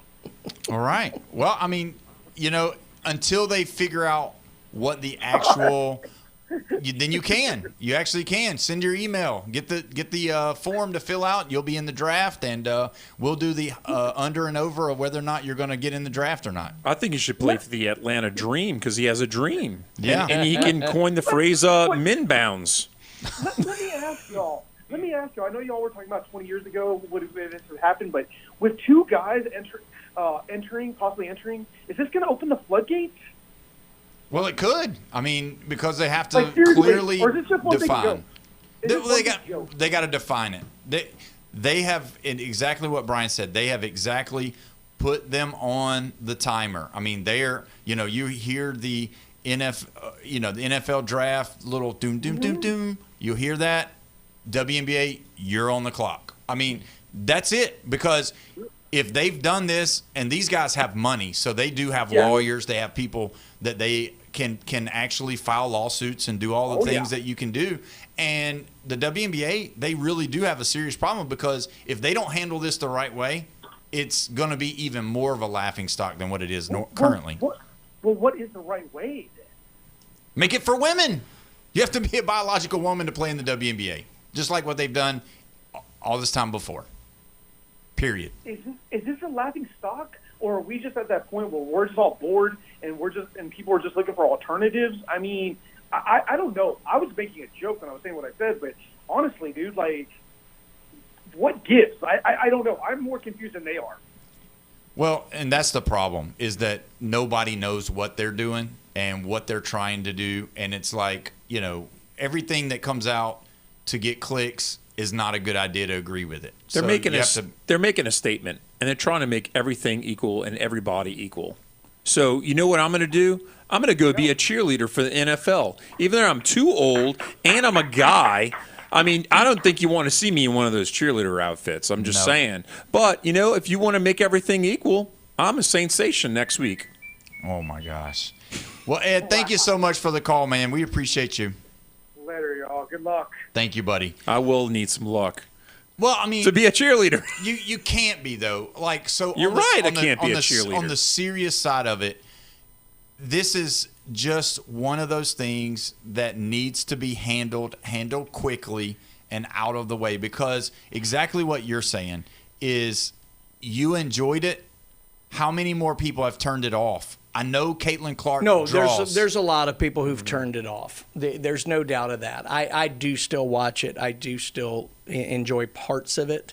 It is getting tougher to enjoy. And I just don't – I'm not a shut up and dribble complete 100% kind of person, but I don't want it completely taking over the game. I think that's what's happening in the WNBA. Right, correct. Outside of the court issues have been taking over the WNBA for too long. Yeah.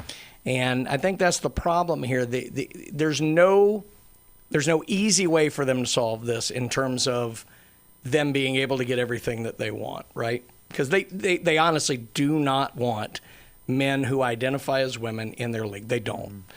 There's no easy way for them to do that and come out of it with all the social credit and everything that they want. So what they're going to have to do is adopt very similar to what the Olympics and different things have done as it relates to testosterone production and numbers and things like that. It's not the cleanest and easiest way. There are still a little bit of issues they can deal with, but it's an established protocol that they can then say we're going to adopt, and then they will still go out in terms of social awareness and consciousness outreach to a portion of their fans that they do still believe in trans rights as it relates to social issues and this, that, or the other. It's the least bumpy road forward, and it's probably what they're going to have to do. Will they come out with another alternative league? That's the question. Because really, okay, so for me, you've got one and you got the other. You got the NBA or you got the WNBA, right? If they're wanting to subsidize it, then let them subsidize it. Let them take away from, because to me, this is an opinionated show. I'm not here for politics or anything like that, but I am here for specific groups. And that is, I said it last week, I'm going to say it again. The WNBA gave all of these young girls a path to professional sports, just like what they've done with softball, just like what they've done. It used to be only being able to go to the Olympics. That was it. That was over. And if they didn't win, they didn't make any more money. They had to go get a job, or they had to rely on their degree that they got in college. Now there's a path for professional sports, and there does not need to be men or anything else ruining that for these young girls that are playing in your leagues right now, playing basketball at the rec leagues, playing soccer at the rec leagues, playing softball at the rec leagues, and that is the part that I'm standing up for. This is for the little girls, to give them an opportunity to go play professionally and get paid to do it and get endorsements from Nike, having their own shoe. You would have never told a little girl back in the day playing rec league, if you keep shooting this ball like you're doing, you could possibly one day have your own signature shoe. That wasn't a possibility. The only way you would be able to do that is if you made the Olympics, and then you might get on the Olympic cereal box. But outside of that, you're not signing with Nike, you're not signing with Reebok, you're not signing with Adidas, you're not signing with them. Now these women, these young girls, have people that they can look up to, and they get in their way so much with their social garbage that they're trying to push. Push it for the little girls that have the opportunity as a kid to go and be something professionally and not have to do it the other way. That's what all of these leagues are set up for. That's the whole bottom line for me. That's how I feel about it. That's why I think it's destroying the dreams of the girls, because there is no gray line in this. It's women's basketball league and it's men's basketball league, and that's it. And what does that mean to me? Biological men, biological women. At the end of the day, that's what it means. And every single person, if you were to go around, and we may have to do this. We may go on location somewhere at Pier Park, have Jeff with a microphone, and Jeff, you ask questions. Does men deserve, if they identify as a woman, to be able to play in the WNBA? I guarantee you, more times than none, you're going to have people agreeing with my situation on what I'm saying. I'm in my mind, I'm trying to wrap my head around how we got here. And the thing that's difficult about it, and where it exploded, I think, in terms of the absurdity of it, at least in a lot of people's minds. And this is going to be a weird analogy, so just deal with me here. What made it go from a difficult conversation to absurdity is the notion that it was now just simply a declaration. Right. Right. It's not brand new that people have felt uncomfortable in their gender, in their biology. I mean, I can remember this 40 years ago. It was rarer, or maybe we just didn't hear about it as much. But if you're talking about someone who truly wants to make a change, has the reassignment surgery as an adult, we agree it's different as a kid. As a kid, we don't As agree an with that. adult, the reassignment surgery goes on, testosterone and hormone blockers, different things like that. In a weird way, at least there's a level of commitment there. Right. that it's still difficult. There's still issues to have, but at least I understand having a difficult conversation about it. When it's as simple as I woke up today and I feel like a woman, I haven't gone through any of this other stuff, and I just want to be treated like a woman all the way across the board, and tomorrow I may. That's where I think for so many people, rightly or wrongly, I'm not getting into judging, but I think it jumped to the absurdity. And in a weird way, like there was no commitment shown. Yeah. Like it's such a clunky way to say it, but I'm telling you, that's where it kind of jumped and got crazy. And I think that's why there's so much visceral pushback on it. Mm-hmm. This isn't a difficult conversation anymore. This is patently absurd. Yeah. And that's why it's gotten so bad. And the problem is the people who believe in the social aspect of, gender dysphoria and whatever like that are having a hard time, because they don't want to give an inch. Right. And that's where it's become this big battle. But sports is different. It is different. It just can't be this way. And that's why it can't be this way. And, look, we all know. We know without a doubt. Because Jeffrey, you listen to your phone when you're getting ready in the mornings, right? With your phone out, and you listen to the music. We know that Jeffrey in the morning when he takes his shower, he's gotten his phone out and puts it on the lavatory or the sink, whatever you call it, and he's got his hairbrush in his hand, and he's hit his playlist. And Shania Twain has come on there. I feel like a woman, and I know Jeffrey's looked in the mirror and sung that song before, but he's not trying to join the WNBA, right? Yeah. There we go. All right. Hey, let me tell you something. If that's what it took for me to date Shania Twain, I would declare. Either way, we're going to go ahead and take our next break. When we come back, make a bumper out of that. We're going to be able to talk about some stuff going on in the card market, PCB hobby, right here with Brian. You're listening to the Sports Blitz with Paul Wilson at 104.3 ESPN, Northwest Florida.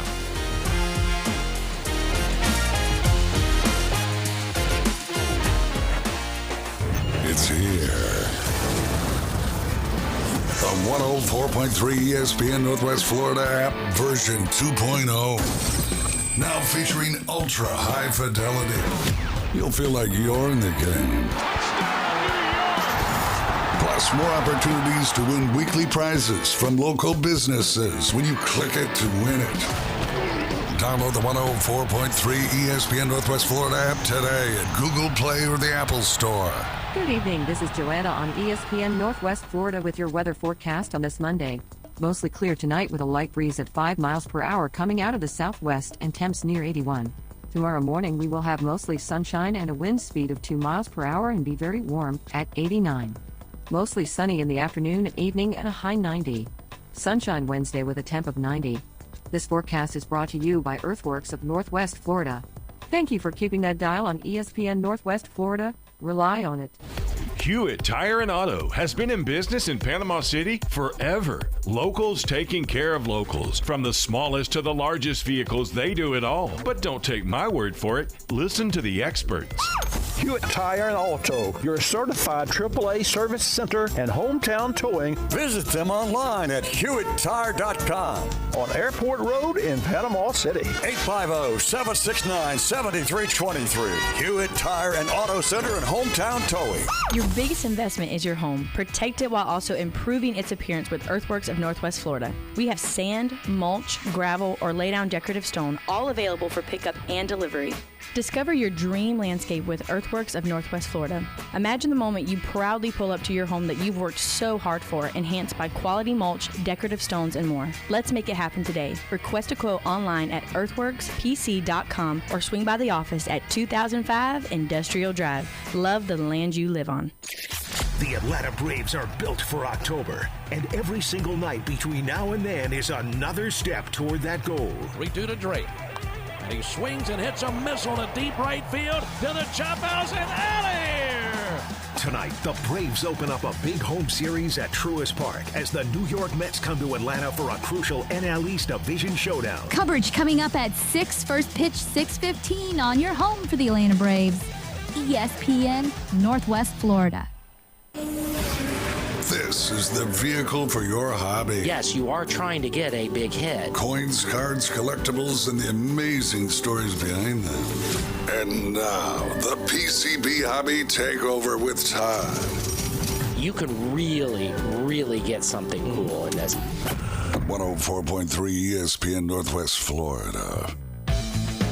Welcome back. You're listening to the Sports Blitz with Paul Wilson right here at 104.3 ESPN Northwest Florida. Your spot for the Atlanta Braves. Don't forget the Braves tonight. 6 o'clock is the coverage time. 6:15 is the first pitch.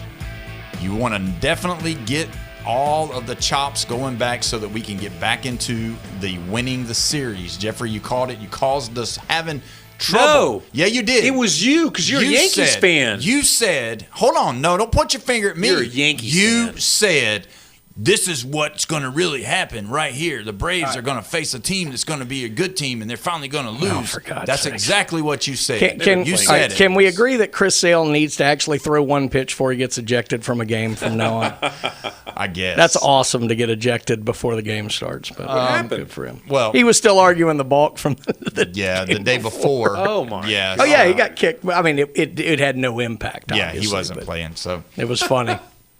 So let's talk about it.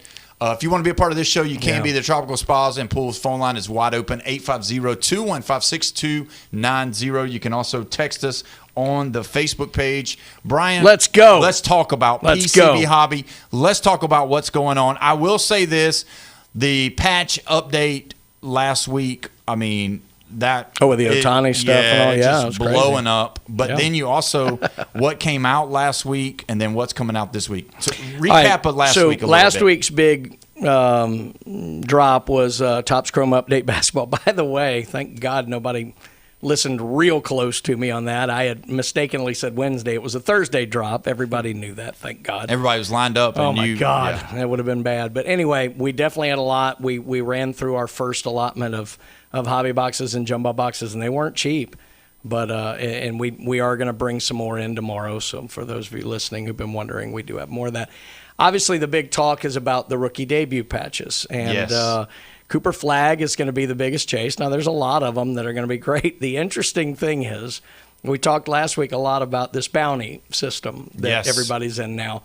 And, a group will put a bounty on a card, and then there'll be some kind of bidding and all. Well, we have one right now as it relates to Cooper Flag, and it's hilarious. Yeah, it is. So we have Ken Golden, who has been around back to the QVC, sports cards days, with the scoreboard and all this. And he had the Netflix series. And you can think what you want about Ken Golden. But to say he's a power player in the sports card industry is an understatement. He's Right. a big hitter. He's a dog.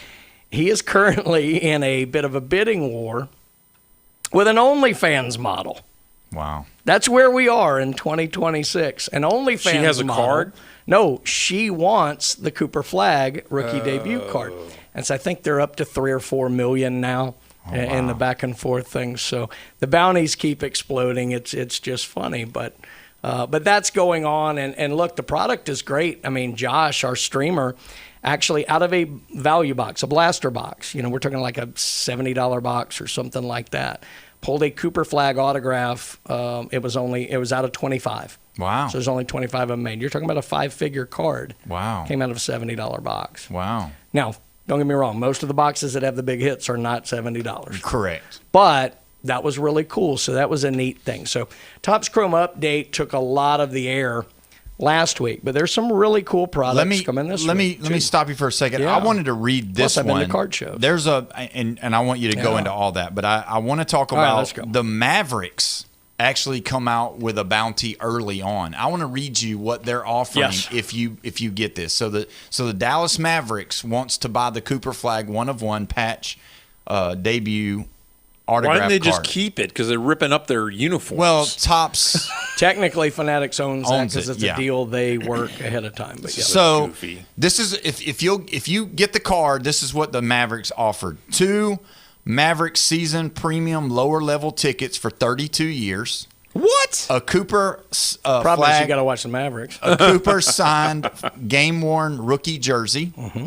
A post-game photo with Cooper, a private photo shoot with the NBA Rookie of the Year trophy and the Larry O'Brien Championship trophy, a VIP tour of the Mavericks practice facility with a team meet and greet, a private basketball experience for up to 10 guests at the American Airlines Center, a road trip experience to see the Mavericks versus the Boston Celtics, including round-trip, airfare, hotel accommodations, and game tickets. So are they going to be able to borrow the O'Brien trophy from the Spurs because they're probably going to win it next year, or are they going to just bring out the 2011 one that the only one they ever got? They won with Dirk. They won with Dirk. Was it 2011? Yeah, that's the one they're going to do. So I'll be honest with you. I don't think they want that offer taken. I think that's good PR for them. Correct. And look, the Pirates are the ones who engineered that with the Skeens thing. It is good PR. It's good to get it talking about it. It's good to get your name out there.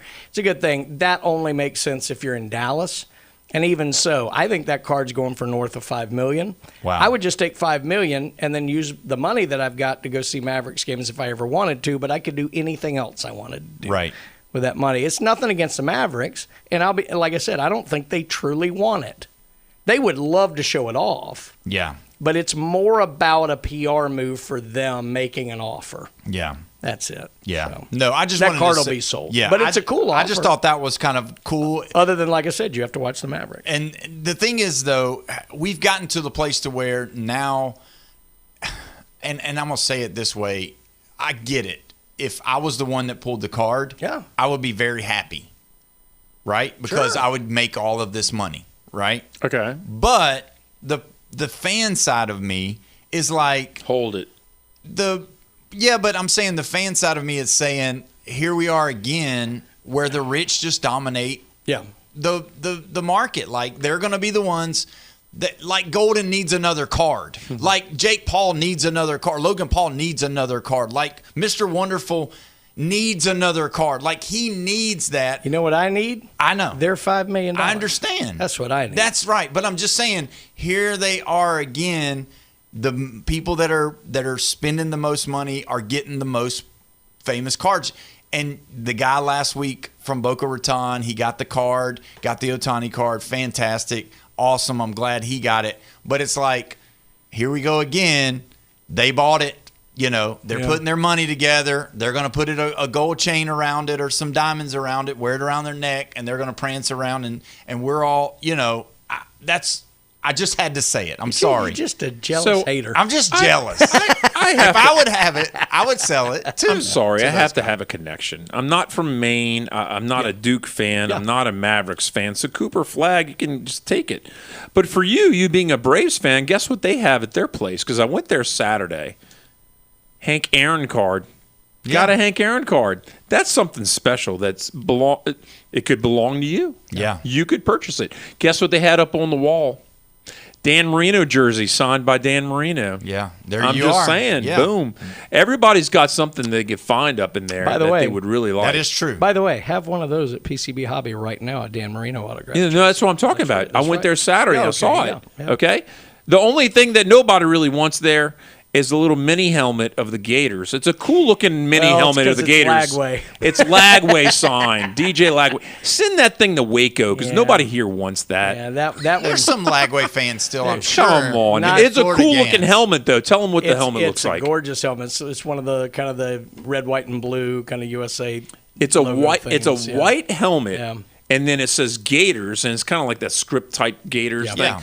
And then it's like blue with the white stars in it for the G, and then the Gators part is all like Like kind of the like a flag. flag. That's nice. Yeah, it is a It's sweet awesome. looking thing. Unfortunately, but if it had DJ Lagways, it's devalued. I'm sorry, I'm not paying $150 Until he's drafted in the first round next year. well, No. or until he transfers back. Good Lord, but No, no, goodness. Yeah, as soon as he transferred, the dust Yeah. started building on that. And one, they had unfortunately. some cool all the memorabilia there. The thing that I found that was the most interesting, really, and it's just a personal thing, is that back left wall. It's the comics, man. Yeah. I mean, you have all Some kind of really stuff. cool There's stuff something for everybody in the comics section. I'm not a big Magic person or the Disney cards and all that. That's all up front. And in Pokemon, of course, is huge. But there are people sitting around. They're enjoying themselves. There are people playing games. Yep. It was really cool. Dads bringing their kids. Yeah. Yeah, And they that's a were big all deal. the kids were like all different ages. We're talking That's like right. 19 down to like 6. They're all over. I mean, Yeah. and I didn't happen to be in there. I couldn't see you Saturday because I was off at a card show in Pensacola trying to buy more stuff. To have out there. And y'all have interestingly specials. enough, actually met up with Steve Barnes after the show. And went and got something to eat before I had to come back. That was a great time, by the way. And y'all have specials on Saturday. We do. Well, that was our Super Saturday this past Saturday, where we had, I think with the sports, it's 10% off sealed wax products and ripping. Over on the TCG side, it's actually on singles. And so a lot of people I know went and bought singles like that. But you're right about the comics. I mean, there's old comics, there's new comics, there's graded, there's autographed ones. There's, I mean, there's just a lot of different stuff in there that's really cool. And I mean, like I said, I get to work, basically at a toy factory. That's right. And they do. They're doing toys on streaming now. That's right. Now they're doing toys, actual too. toys. But yeah, so it's been a lot of fun. We were able to pick up a lot of cool stuff at the show in Pensacola. It was actually a great show right there on the campus at UWF. Okay. In the rec gym, right by the football practice. I know because they had football practice during it, which made parking a little difficult at the beginning. But it was great, and brought a lot of new singles back for the shop. Also bought a ton of them that are going to be on the stream with Josh starting tomorrow. So eBay Live, PCB Hobby Sports Card Stream, I think he goes on about 11 a.m. usually, and he'll have a lot of new stuff that we picked up there.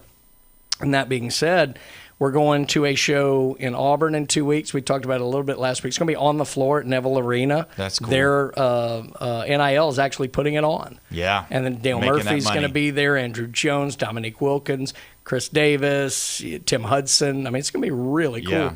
And then we're going to one in Saraland, which you and I know very well, at the end of the month.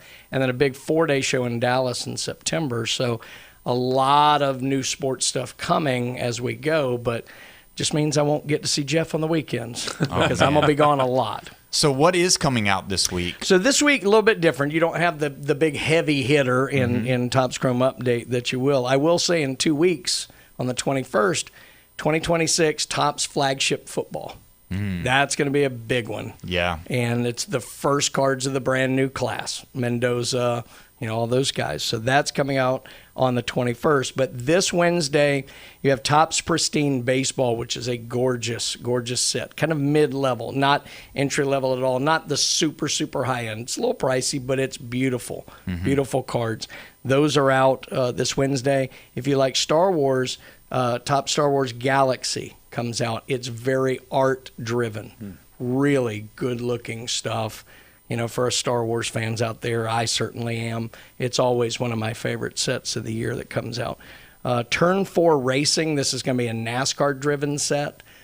These are kind of encased cards, a lot of race-used fire suits. And oh, wow. They'll have race-used tire pieces. Like, they have really cool stuff in racing that they use.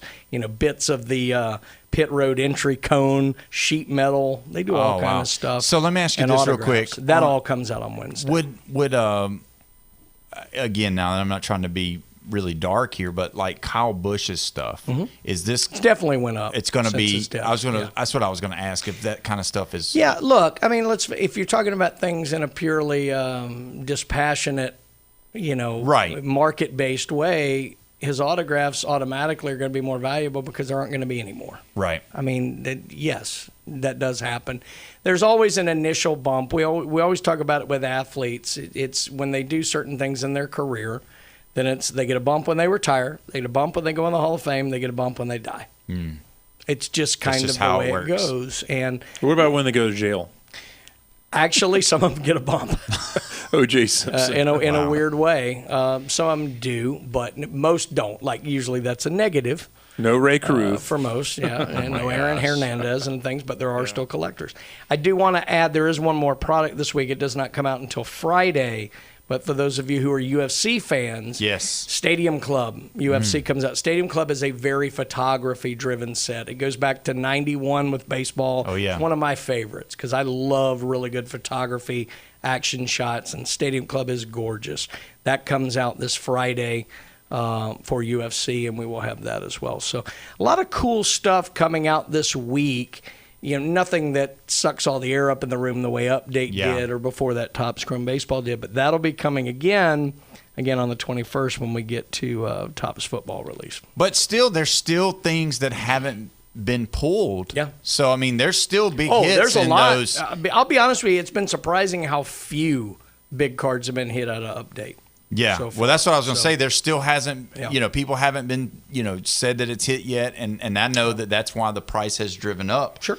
But really, when you look at the card market and how it's going, it's just blowing up, still going higher. The funny thing is, Paul, is that outside of the typical new products and those bounties and chases, what's actually interesting in the way the rest of the sports card market has gone is it's almost been, that's all gambling, NASDAQ, the more risky propositions. What the rest of the market has done is gone to Dow products. Dow Jones. Jordan, Kobe, LeBron, Tom Brady, Patrick Mahomes, Shohei Ohtani, Ken Griffey Jr. Right. Like, it has gone nuts with those guys because they're seen as GOATs, built-in safe bets. Right. What's interesting and what's going on, and I'm talking about those things are up. Some of the Jordans I have more than doubled in the last 3 months. These are cards that have been out for 40 years. Wow. But what's interesting is where the market's going right now is they're now trying to find who's the next guy because those guys' stuff's starting to get a little expensive. Mm-hmm. So who's the next guy? You're starting to see a play on Shaquille O'Neal in basketball. You're starting to see Peyton Manning in football. Yeah. You're starting to see Barry Bonds in baseball. And the question is always, who's the next one? Who can I get in on early? Is it going to be Allen Iverson? Is it going to be Mahomes? Well, Mahomes is already kind of in that category, kind of like Shohei. They're active, but they're in that category.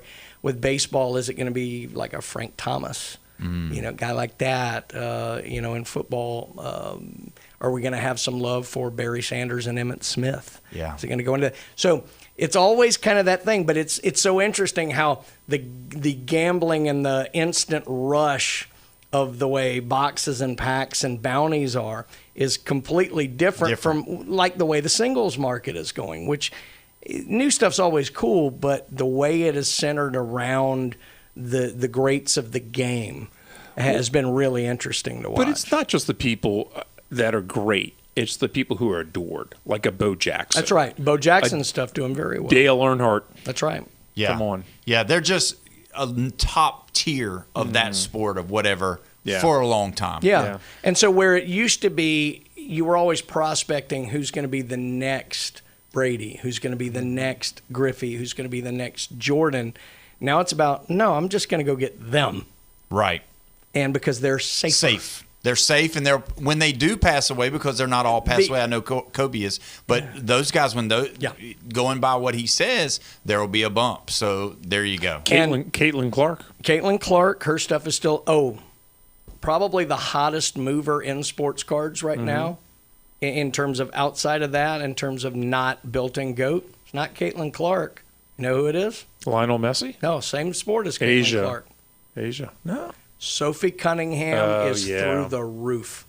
Wow. Through the roof. Do they have a card where she's pointing? Because that would be priceless. One. They do. It would be great. That's crazy. No, Sophie's stuff is through the roof. I actually picked up a couple at the show. Wow. Oh, wow. Something else. So wow. They're That's hard crazy. To get. They're hard to get. Well, we are going to go ahead and take our next break. But before we do, tell us the address and the location. So 11939 Panama City Beach Parkway, right there on Back Beach near Alf Coleman. And the construction. That could be anywhere down here. It is almost gone. And then down in Orlando on Turkey Lake across I-4 from Icon Park and the Wheel. Always streaming on eBay Live. By the way, Todd and Sharon headed across the pond to deliver that big comic we talked about a few weeks ago this weekend. That's cool. And the crew is coming back from Terrificon up in the Northeast, in the Connecticut area. Big Kern and that crew was up there. That's one of the bigger cons for comic books and all like that. So you can always check us out on eBay Live. Coins, sports cards, TCGs, comic books. We're always there. Just click eBay Live and look for PCB Hobby. All right. Well, that is awesome, and we appreciate it. When we come back, we're going to dive into something that happened over the weekend. You don't want to miss it. You're listening to the Sports Blitz with Paul Wilson right here, 104.3 ESPN, Northwest Florida. When you said the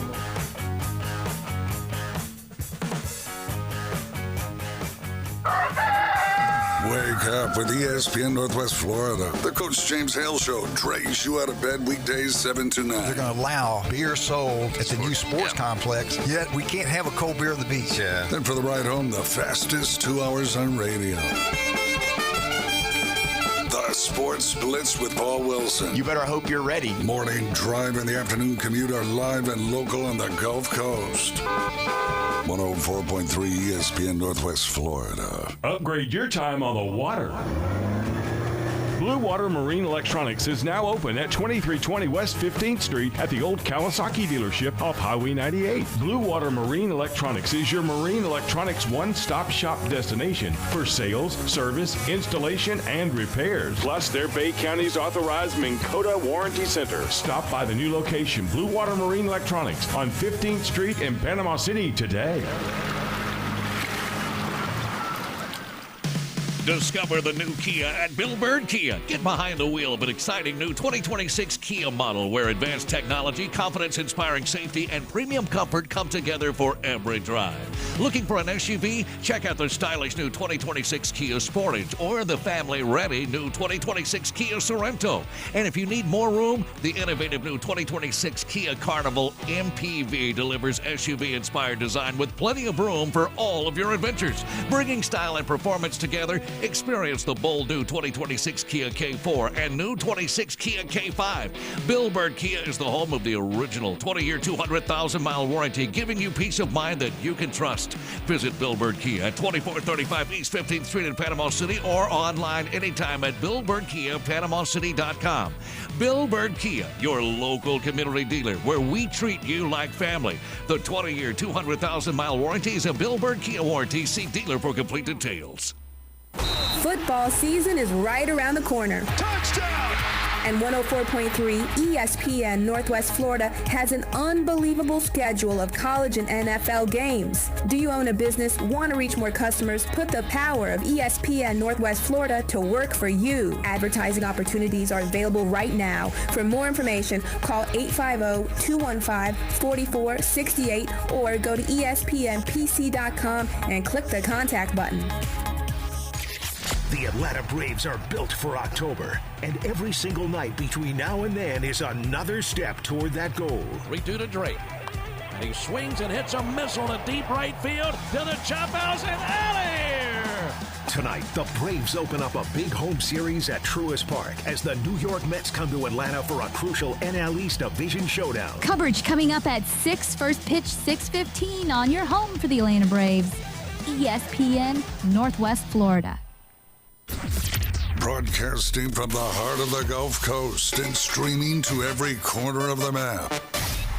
This is the Sports Blitz with Paul Wilson on 104.3 ESPN Northwest Florida. Welcome back. You're listening to the Sports Blitz with Paul Wilson right here at 104.3 ESPN Northwest Florida, your spot for the Atlanta Braves. Don't forget, about 15 minutes, the Braves will be coming on the air. 6:15 is the first pitch. If you want to be a part of this show, we still got time. The Tropical Spas and Pools phone line active, live, and open. 850-215-6290 is the way you do that. We can also see your stuff on Facebook as well. We have Brian here, Jeffrey's here, Bone Crusher's here. Brian, you got something going? Yeah, good Lord. What is it? Saban will put this in that wall he does with money that's made. The Cowboys just agreed to a 3-year extension with Quinnen Williams for $105.9 million. Why not just guarantee it all? $101 million of it is guaranteed. Oh my! And $63.3 of it is guaranteed at signing. Wow! So he's going to get 63 right out the gate. That a boy. That's great. God, that's a lot of money. That's what it is. The guarantee thing kills me, though. You don't like it? No, I absolutely do not like it. Well, because it doesn't, from that day forward, it's just like the whole Jamarcus Russell deal. From that day forward, no matter what you do, you don't have to do anything you don't want to do. There is no contractual agreement that you have to do when it's guaranteed. There are some baselines, but the only reason I don't hate it is every other sport has fully guaranteed deals. In football, the one who probably needs them the most for the players because they're the most at risk and they have the shortest careers. Right. at least it's getting closer to that than like baseball or basketball or whatever like that. So, but no, that's a lot of money. So another former Alabama player signing a max deal. Jahmyr Gibbs over the weekend became the highest paid running back currently, because there's going to be somebody else as soon as who's the next guy, right? Who's the next guy? It's going to be another guy. Jeremiah Love in 2 years will probably have the biggest contract for running backs. 3 years. So we did talk about last week about the preseason game, and then Haynes King goes out with an injury, and Florida Gator Kyle Trask gets signed to the Carolina Panthers. So what was you going to say about Haynes King? Well, it was possibly on the touchdown he scored at the very end in a game that doesn't really count. It doesn't count, but it did impress a lot of people the whole way. A lot of those guys are playing for a job, though. But will they have any kind of loyalty to this guy that threw his body into the end zone to win the game for them now? Because they just go out and sign somebody else. I know. So that's a normal thing, because they got to get through the preseason, because Bryce Young is not going to see the field very much, and that's how they kind of do it. So, but the Saints had two quarterbacks for a year. Yeah, they did. You are not required to have 3 quarterbacks, right? And there's not 3 of every position on your 52-man roster. Yeah, but they want to. They want to get it. They want to get the preseason done. This is all about preseason. You can always have a punter as a quarterback, like the Jets. Yeah. All right. So over the weekend, this is something I want to get to before we go. We had the induction of the Hall of Fame, presenting the bronze statues or the head bust for the NFL. I want to get your opinion on it, you guys, and then we got next year's availability. I would like for y'all to give me 5 names off of next year's list too, to see who y'all think's going to be inducted. But obviously, Jeffrey, I'm gonna let you go first, because they saved the best for last, right? Drew Brees, the last guy to come on stage. He had Sean Payton on there, who you adore. What do you think about? Keep on saying I adore Sean Payton. What do you think? What do you think about Drew Brees and his love for New Orleans, his love for football, what he did with that city, how he brought them back, won the Super Bowl, all of that? Did you watch it and did you tear up? I did. It was very sentimental. He's a very emotional person. He knows how to hit the buttons as far as getting people's emotions. So your girlfriend threw the Kleenex towards you, right? No. But it was very interesting, and I've heard different stories and everything around him, and how he landed at New Orleans and everything, and about how the Dolphins didn't treat him the right way when they were trying to get him. It was almost like they didn't want him, really. I'm thankful, because had he done better. That sent Nick Saban to Alabama. Exactly. That set the ball in motion. So the Saints ruined LSU. Nice job. The Saints ruined LSU. How's that?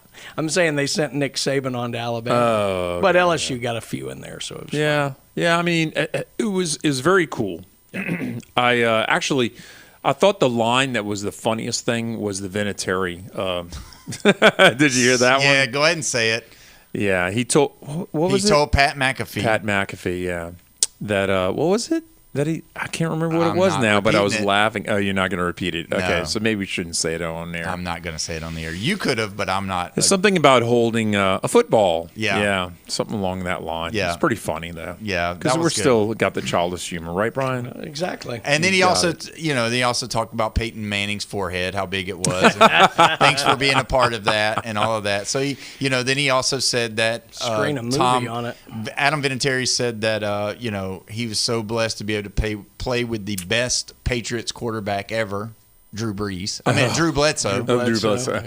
That kind of deal. So, but it was very good. It was emotional, like you said. There was a lot of topics that talked about it. So I want to go through real quick next year's availability. So next year's first year. How many can we put in? I want to do 5. There's not a limit. 5? I want to do 5. Oh, we can do 5. Yeah, I want to do 5. So, all right, so 2027's Pro Football Hall of Fame first-year eligible players, okay? This is not from who's all eligible, but this is their first year to be eligible. Adrian Peterson. Yes. Rob Gronkowski. Yes. Richard Sherman. Yeah. No. Ben Roethlisberger. Yes. Antonio Brown. No. Not first year. Not first year. Yeah, not first year. Le'Veon Bell. No. Not first year, maybe down the line. Cam Newton. He played in a Super Bowl. I'm going to go and say yeah. I'm sorry. He led his team to the Super Bowl. He was an MVP, It was the Panthers have only been to 2 Super Bowls. You got to give it to the guy. You ain't putting Jake Delhomme in there. No, I'm not. But he wasn't MVP. True. He was close, wasn't he? I think he was like second in voting or something that year. He wasn't a winner. Yeah. Neither was Cam. I would. He won the MVP. I would probably vote for Cam, but it wouldn't be shocking for me if he didn't make it on the first one. Yeah. Who did you call second? That was the one I was iffy about. Gronk. Yeah, he goes. Yeah, I was kind of thinking maybe not first, but yeah, no, he does. He goes in. Andrew Whitworth. No, not first. Well, you got to remember now they're different about the way they do. He won a Super Bowl. I know, but they do the positions differently too. No, I don't think Witt. Probably not. Eric Weddle. Who? Weddle was a good player. I don't think he's a Who's Hall of Eric Fame Weddle? player. I'm sorry. Is he a lineman? No, he was the safety he's DB. for Chargers. Played with the Niners, too. I must have didn't he? missed him. He's a good player. I don't think he's Hall of Fame. No. Browns offensive lineman Alex Mack. No. Okay, so Adrian Peterson, both of y'all said yes. Yeah. Gronk, yeah. you said yes. Yeah. Roethlisberger, you said yes. Yeah, that's 3. Antonio Brown, No. Le'Veon Bell, No. Cam Newton, Yeah. I'll vote for him. Yeah. and then Andrew Whitworth or No. Richard Sherman. No. I vote for Sherman. No. So I only got 4. I would have 5. And I would consider Brown down the line, but not first year. Even the way, whoa. I Doesn't think matter. he is, well, yeah, it kind of does because Not to me. it's, okay, so that's what I was going to say is, to me, you have to carry yourself in a way, to me, off the field. All right. This All right. is the Hall of Fame. We're going to disagree probably. Let's look inside that role of who's in there. Okay. I guarantee we're going to Understand. find some people. So is the most difficult person to talk about from the past? He is on probation for murder right now, though. Antonio Brown. I mean, he is accused of murder right now. Well, if I were going to make a joke, I'd say he fits right in. Is it? No, I understand, and I do think that is part of it why I wouldn't go right out of the gate, because talent-wise, he should have enough to be an instant. But there's so much bad at the end of his career, it does cloud your judgment. But I think he's done enough to be in the Hall of Fame. But he's got to catch the right year. So let me ask y'all this. And I don't think he goes in over the 5 I picked. Does it really not matter what you do in your latter years of your career as long as you dominated for like 3 or 4 years and made everybody happy? It should. Because that's what it sounds like. Because y'all gave Cam Newton straight into the Hall of Fame, and he was really good the year that they went to great when they went to the Super Bowl. All right, won the MVP. But outside of that, he changed this. He took them. Did he take them to the playoffs multiple years? Did he lead the league in any category ever? Maybe rushing for a QB. But I mean, how long of a stretch do you have to have? Because to me, there's only a couple people on there that led. They were good their whole career. They were Hall of Fame. You're talking Adrian about Peterson's the one there. Anyone who wins MVP in the NFL has a good shot. And I know there's Rich Gannons out there, and there's, I think Mark Mosley won it as a kicker one year.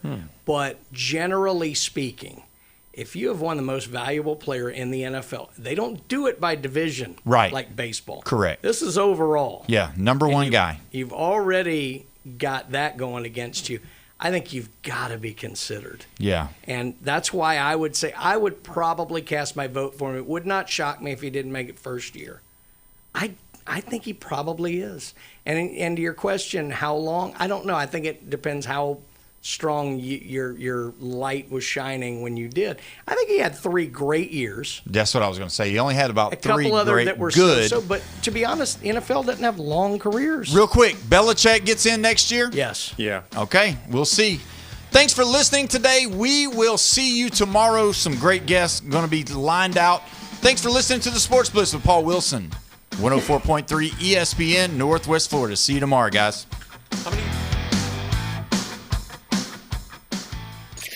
The Atlanta Braves are built for October, and every single night between now and then is another step toward that goal. 3-2 to Drake. And he swings and hits a missile to deep right field.